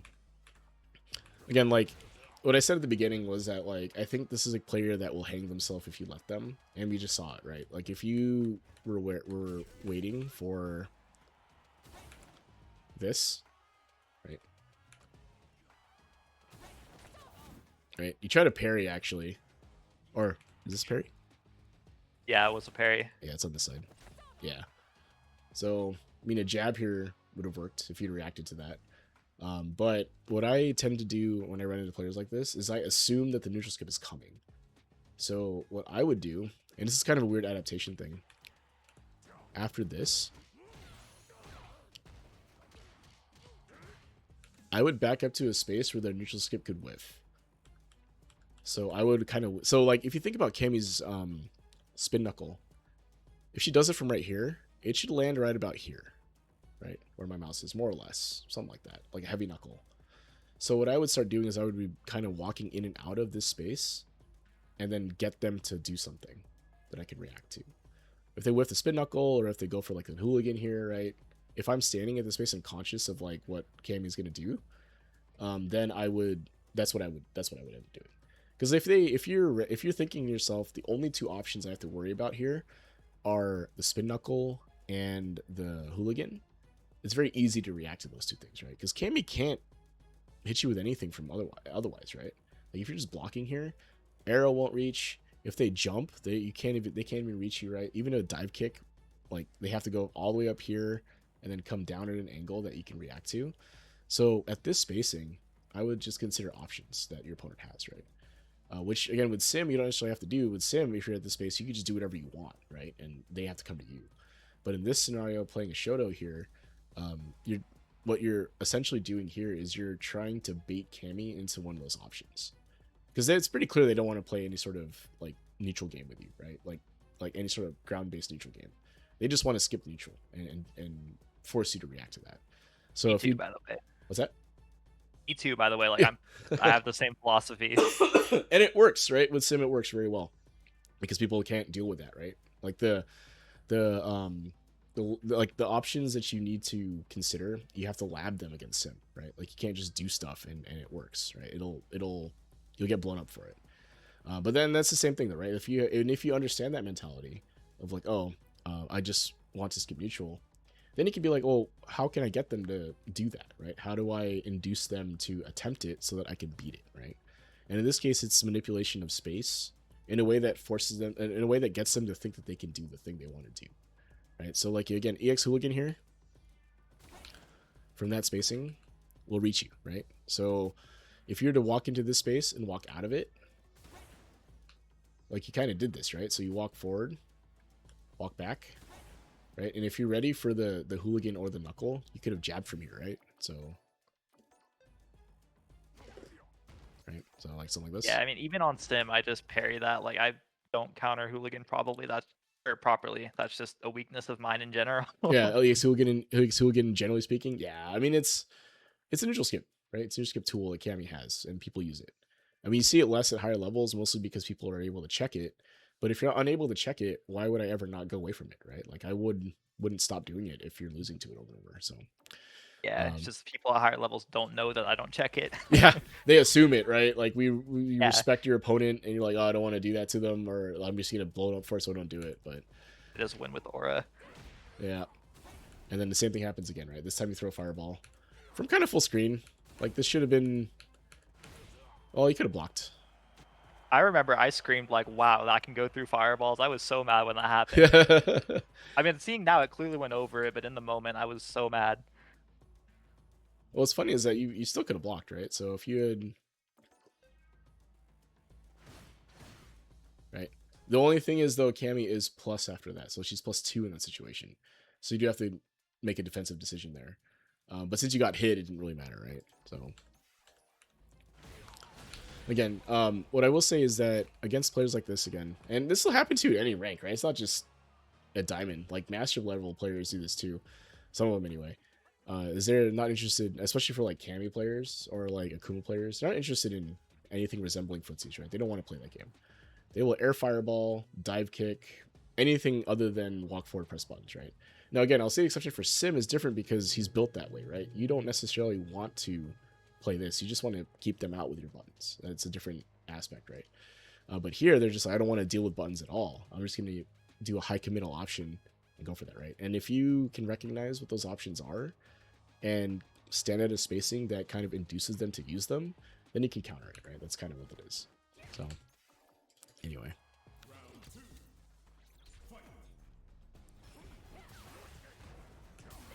Oh, okay. So that time I think it was just a little bit unfortunate. So after you take I had this, sufficient data to know that I should not have taken my Oki in that situation, and I just did it anyway. it's hard to not do it, right? Because most people will block there, but they did reversal you like 3 times so far, right? So it's pretty clear that this player will reversal. So it's unfortunate this whiffs Yeah, I'm though. just like adjusted to playing with people who like will block there, and I just like kind of take that for granted. Yeah, yeah. At these levels, you can take 0 for granted. Like people will do things that don't make sense, but it works, so that's why they do it, right? Yeah. So from here, it's unfortunate. So I think if you press your cross-up button, this works. Let's see. Yeah. Oh, but it's kind of a weird punish. I didn't even know Akuma had a cross up. I just picked him up yesterday. Yeah, it's a jump medium kick. Most shotos, I think jump medium kick is the No. cross-up. Oh, this is a weird punish, actually. Yeah, something like that. Anyway. But yeah, side note there, I guess, is that if you are getting a neutral jump like this, come down with the cross-up button. That way you would have got them on either side, right? Because it is a little ambiguous, right? So from right here. Oh.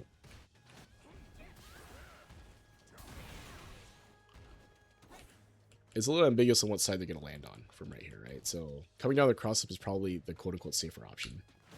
Yeah.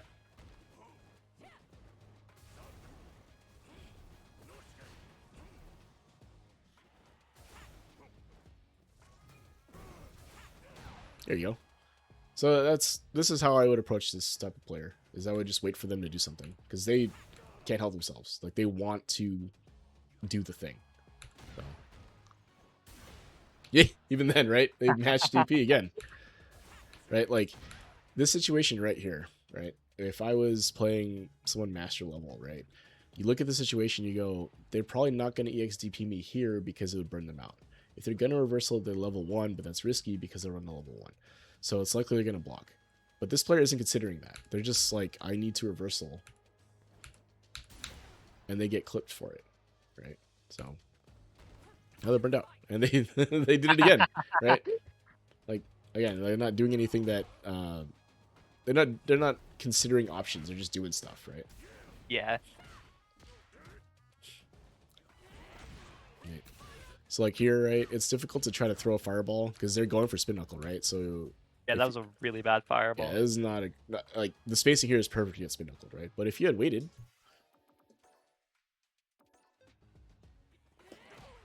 right, like you could check that pretty easily. So anyway, not a great fireball there, but it's okay.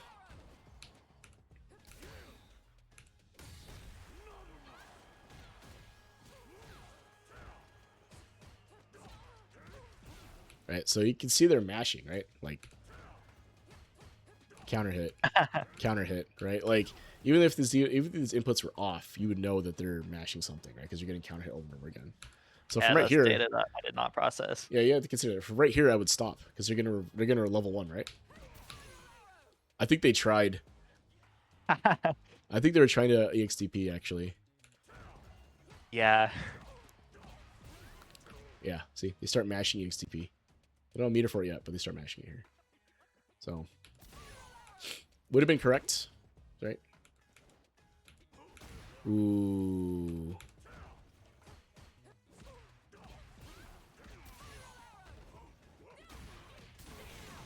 Oh, they didn't kill you. Okay, so we kind of talked about it a little bit here, like the risk reward on a delay tech, right? Yeah. Right here. I just don't respect diamond players whatsoever. I don't think they have it in them to shimmy. I like don't even consider that as one of their cards. Oh yeah, I maybe think not that's something shimmy, that but needs to change. neutral jump 100%. Like this right Yeah. here, this happens to every like How many times have you gotten a diamond player in the corner and they'll neutral jump a million times? Like they're just waiting for you to come down with something, and then like as soon as you walk forward, they'll land and level 3 you, right? And it's like what just happened? So, but if you think about it from your perspective, you're trying to reduce your overall volatility, right? So from right here, if you consider the options, if you take the throw here, right? Cammy has to drive rush to get in, whatever, but you don't die from that, right? Whereas if you shimmy or if you delay tech here, you should die for this, right? They should have easily killed you. They don't, but this Yeah. would have killed you, right? So like the risk reward is kind of skewed in that way. And if you were going to take that risk, reversaling might have made sense, but you would have whiffed it, right? Like because they jump. So in that scenario here, I think like the quote unquote safest option would have been to just take the throw or reversal, right? So like from right here,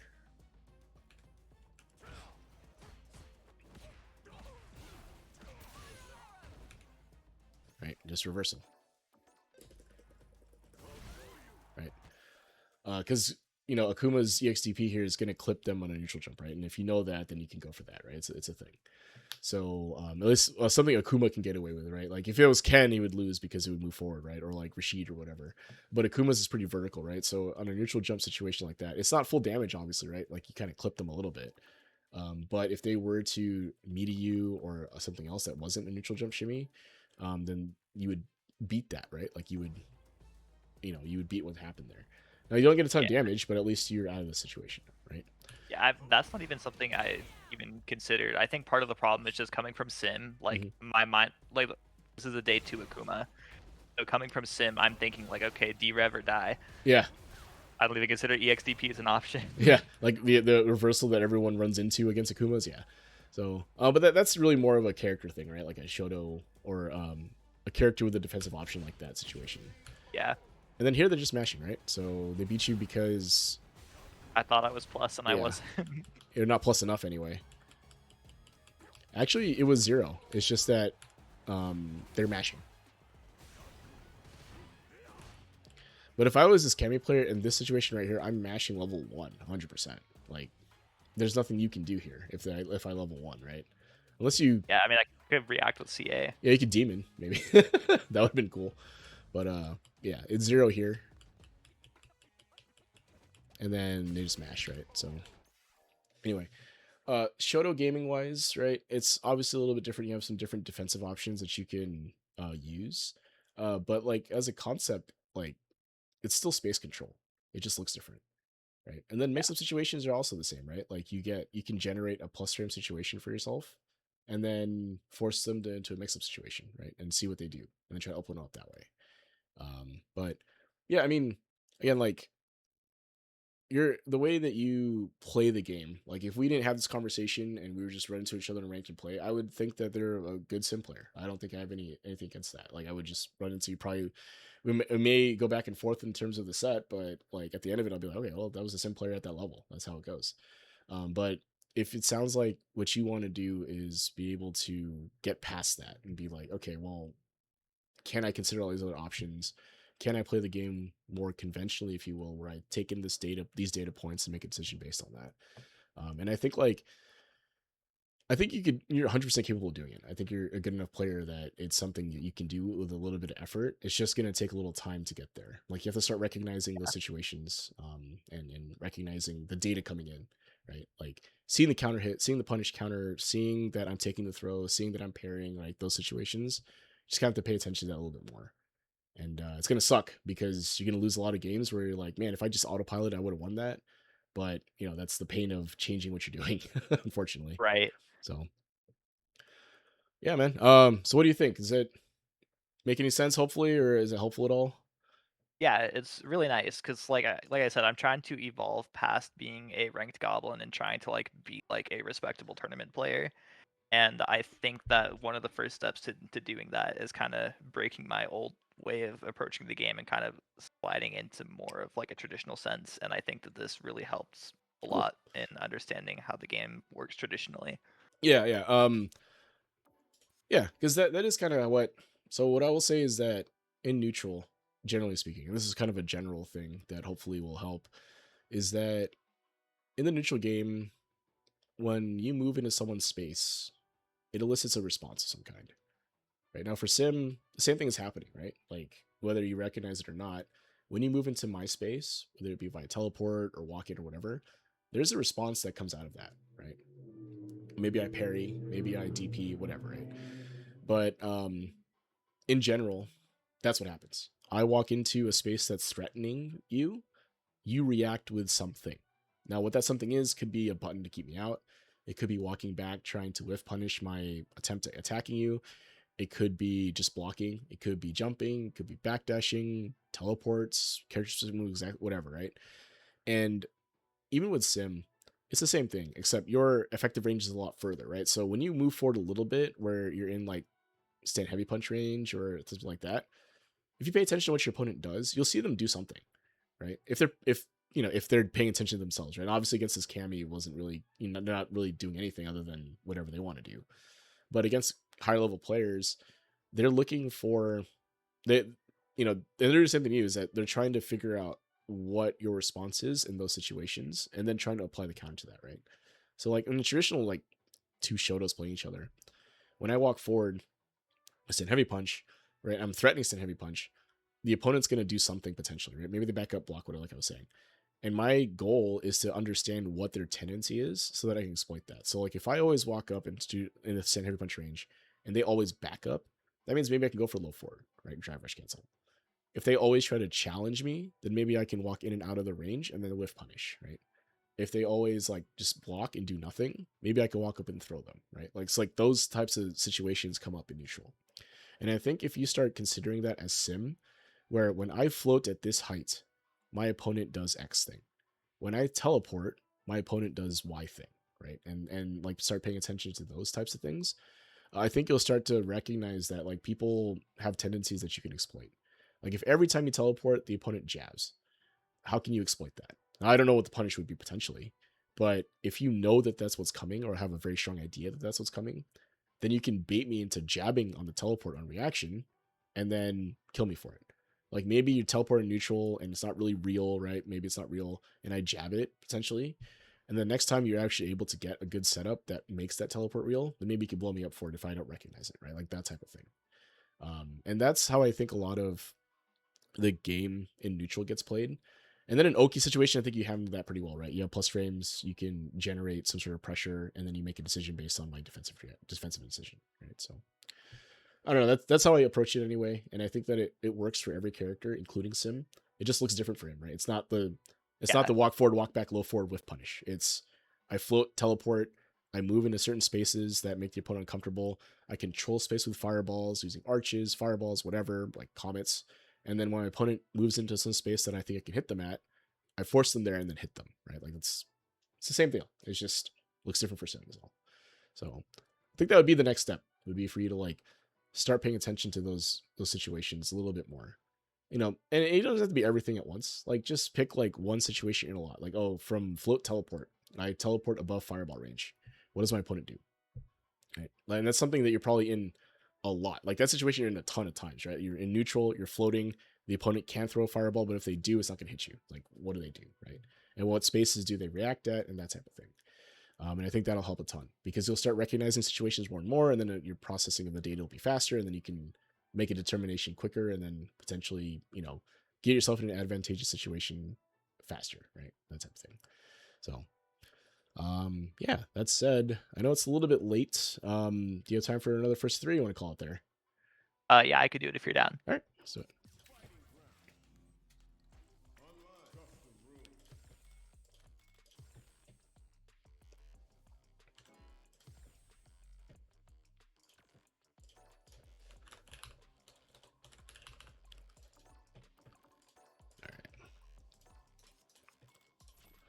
So yeah, I'll leave the mic talk because it's funny. But yeah, I guess like if you're trying to make an adjustment here, it's hard to say what it would be, other than I'll be talked about at length for a while. But I think like just pay attention more to what I do defensively and what I do when I walk in and out of certain spaces.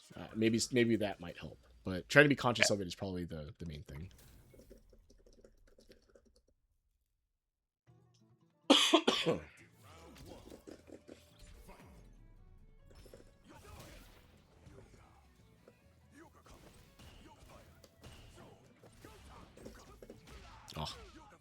Try DP.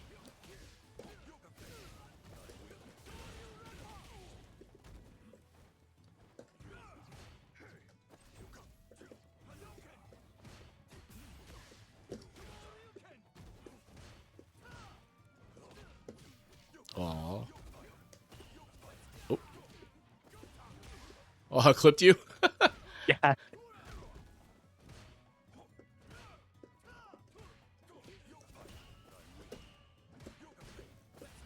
Oh, nice.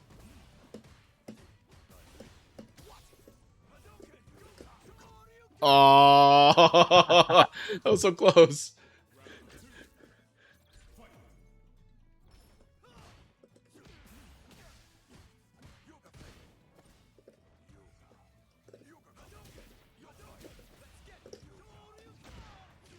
Oh.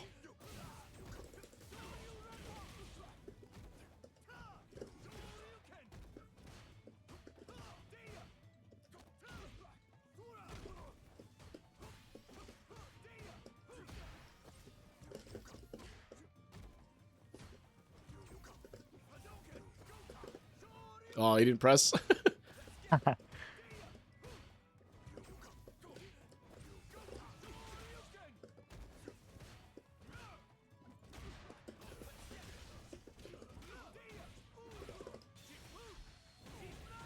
That kill. I hope so. Okay. Damn. That's close. It's close. I was like, I made a big mistake if it doesn't.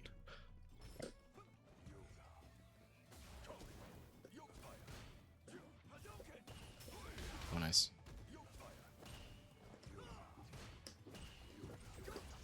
Oh.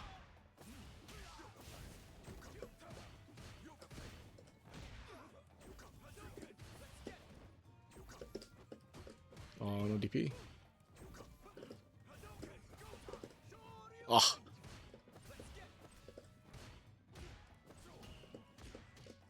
I wasn't plus. Apparently not. Oh, you It were was ready a for little. that. It was a little high.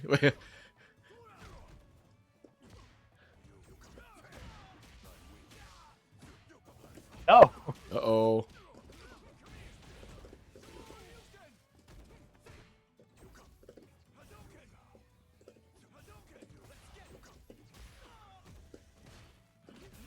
Oh, that was a sick read. I really wanted to stand heavy punch a second time there. Should just delay. I Oh, I thought you should. were going for the shimmy. It worked either way though, right? So. Yeah.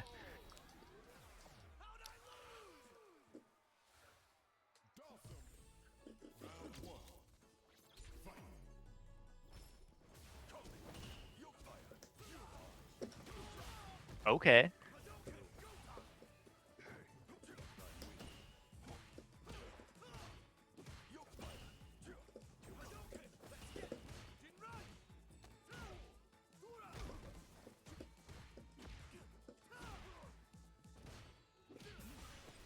Oh, it goes so far.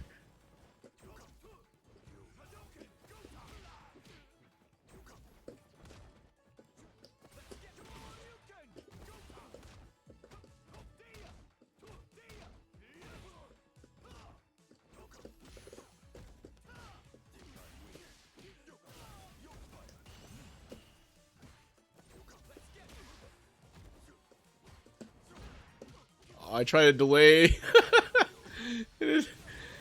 Delay jab's so good, man. I just need to start throwing you, I guess.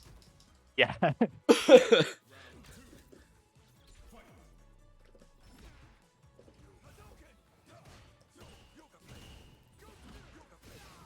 Another autopilot back medium kick drive rush check. It worked.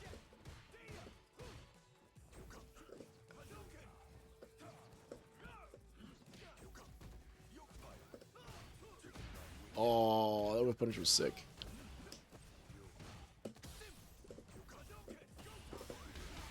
Ooh. Oh.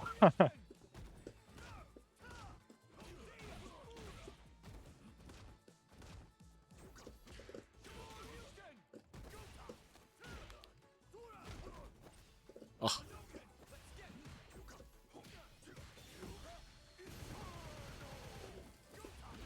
Oh, okay. Boy, minus I 10. didn't know that was like that.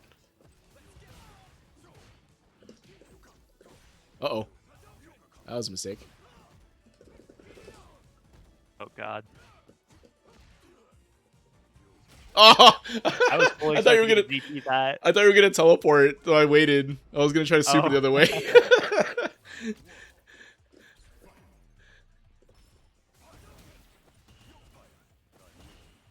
Oh, nice.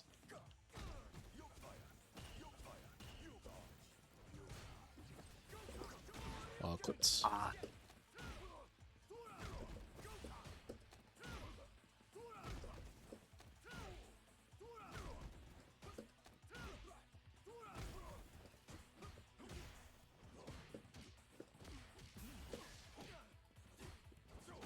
Oh, Oh, you delayed it? a little bit. It worked.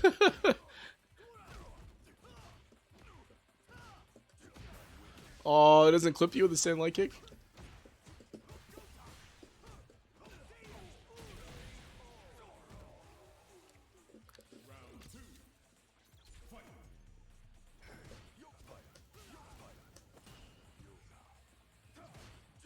Oh.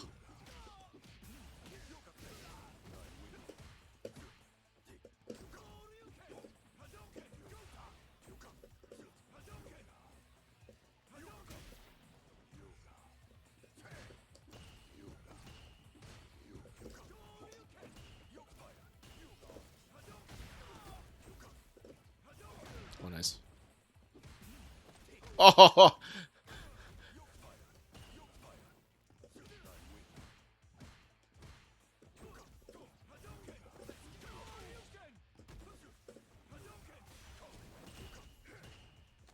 nice.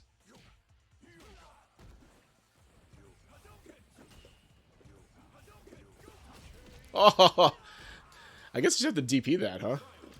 Well, so I could deal with it. Yeah.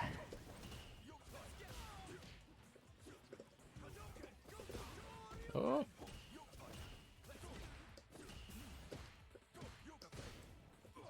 Oh, dang. Do you have time to recover? Yeah, I didn't do anything after the drive rush.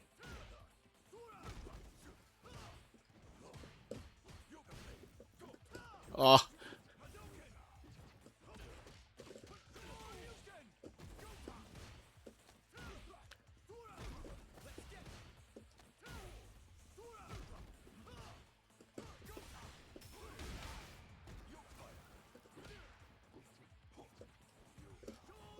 Oh, I guessed.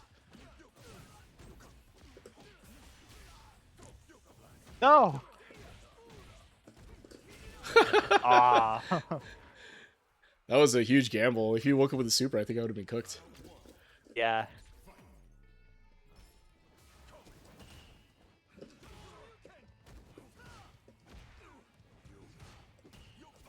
Oh.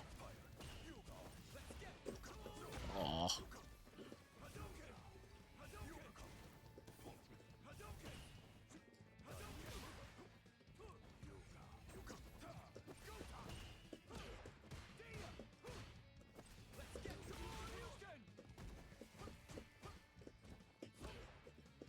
Oh.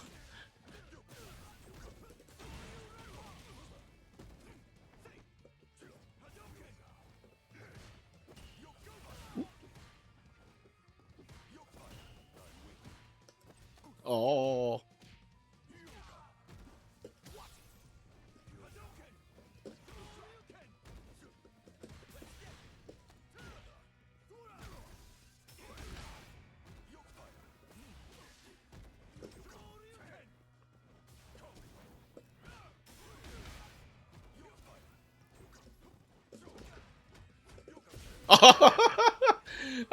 I was trying to DP. That was not gonna work from Oh. there.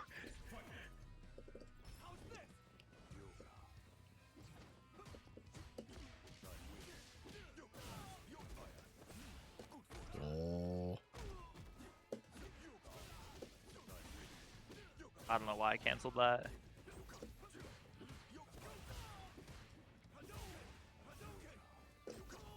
Oh, I'm dead from that.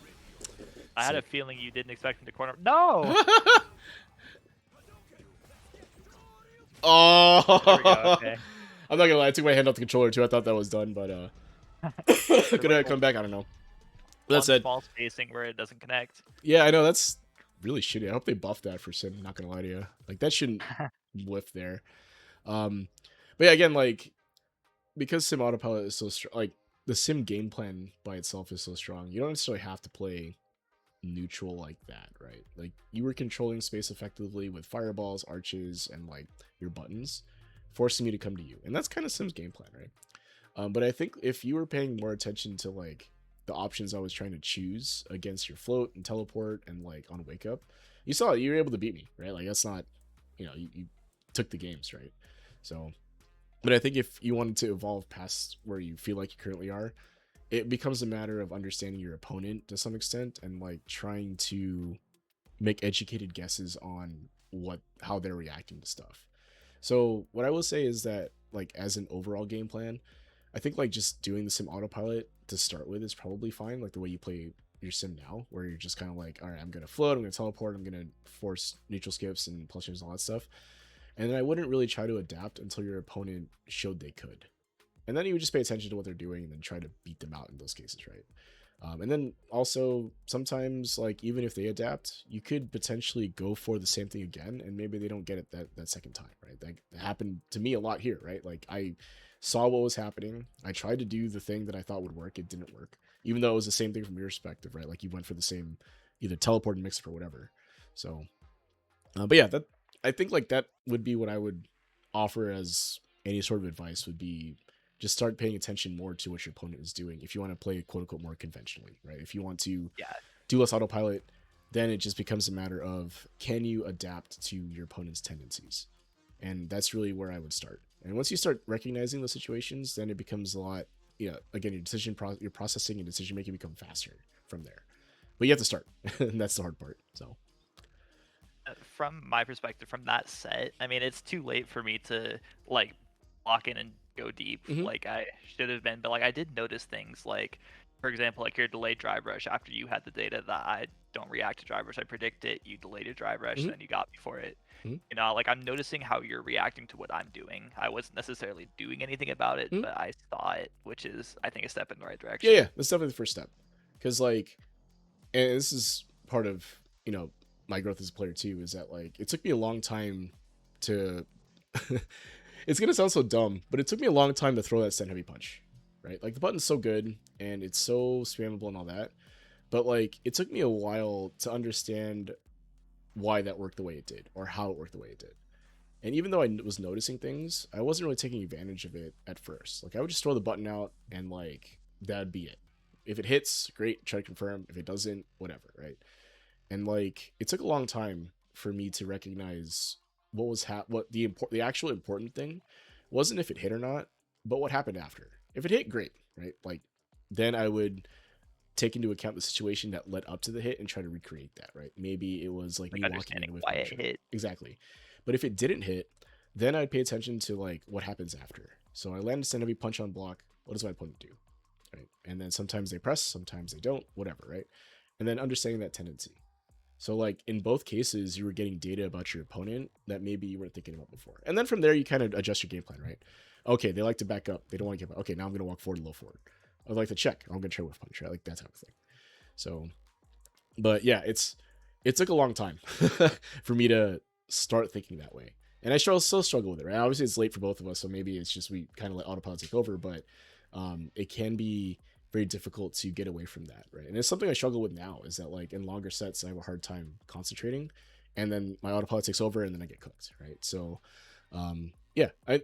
But if you started seeing those things, I think that's great, and I think that's where like your growth as a player will grow a ton because you're like paying attention to every interaction. And it's not just like on hit on block stuff. It's like I was saying, like if I move into a space that threatens them, what do they do? Like those subtle interactions can make a huge difference too. So Right. yeah. Yeah, I mean, the main goal I wanted is to make sure like I'm playing the same game as my opponent, like Hmm. the mind game, like we're thinking about the same things, and I think that this has been very helpful to kind of nudge me towards identifying those situations. Yeah, yeah. Good players to do that, hopefully. But some players, like the diamond player you played, they don't. They're not thinking about Yeah, anything other than what they want to do. And I think you beat them in the set overall, but like recognizing that that's the type of player you're up against sooner is part of that process, right? Like Yeah. knowing, this person is only going to do, they're going to reversal every time, they're mashing every time. So what do I do to beat that, right? They only want neutral skip. How do I beat that, right? Like recognizing that faster it can be very, Yeah, and yeah. I would argue that that is kind of the same thing too. Like Mhm. playing the same game as them is understanding like, okay, this is why they're making the decisions that they're making. I think understanding the opponent's decision making process, like what's going through their minds, and like that Cammy's player mind is like blank. So Yeah. recognizing that there was nothing going on in there was Yeah. kind of the key. Yeah. 100%. Recognizing that their game plan is to mash every situation they can with reversal. Then it's like once you understand that that's how they want to play, then all you have to do is hit them once and then block, and then they Yeah, kill just farm themselves, right? knockdowns and then farm reversals. Exactly, right? Like, and again, I mean, it's funny when you put it that way because it's exactly what is happening even at a higher level.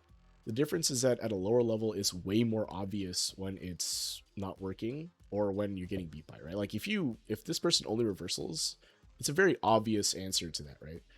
But if your opponent is trying to play footsies, trying to whiff punish you, trying to get you to do things, like it's harder to recognize what's happening because the layering that's underneath, where it's like, oh, the last time you did this, last time you did that, like that stuff, it's more colluded, like it's clouded in terms of how you judge the situation.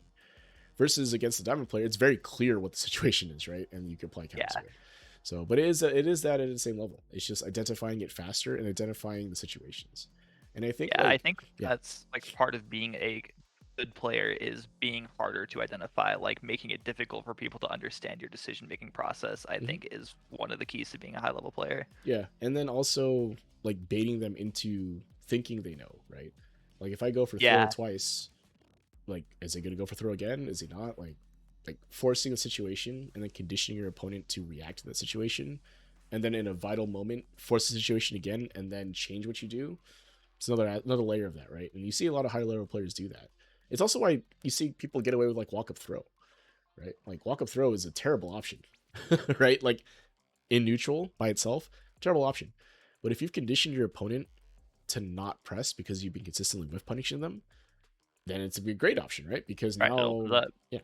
So same deal with Sim, right? Same thing, but obviously it looks a little different. But same idea. Yeah. Cool, man. Anything else you want to ask before we wrap up? No, I think I got what I was looking for here. Cool, cool. Appreciate that. Yeah. Well, I'm glad it was helpful for you. I was really worried. I was like, oh man, I really hope I have something to offer here, but hopefully, it sounds like it worked out, so that's good. Yeah, All right, cool, man. So thanks for coming on. I'll just do the outro on stream, and then we can take off if you have nothing else. sounds good. See All you right, later. have a good one. Appreciate you. I thank you guys for watching. This has been Sit Down, Shut Up. My chat is like messed up. What's going on here? Yeah, I'll fix this later.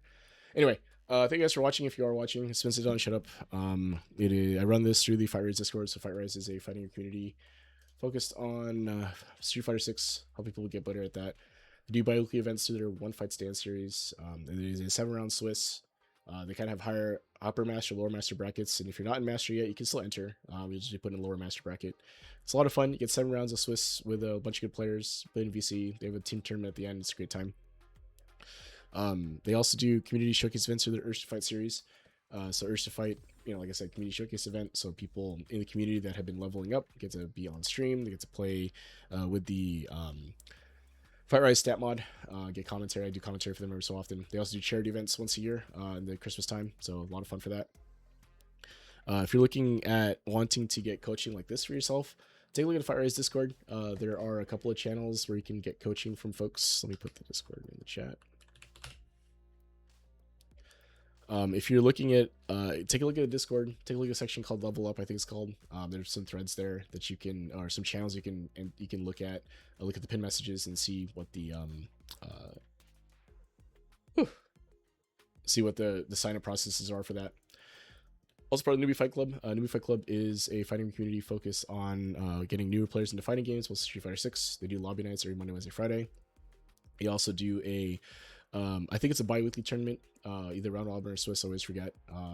Every so often, And I think once monthly they do a modern only tournament. So I think that was today for them. So might be next month. And anyway, check the Discord, look at the events, and see what's coming up. I'm Juzzy. Sit down and shut up. I appreciate you guys watching. I know I don't always respond to chat and all that stuff, but I do appreciate your messages and likes and subscriptions and all that stuff and follows. Appreciate you guys. Thanks again for watching and have a good night.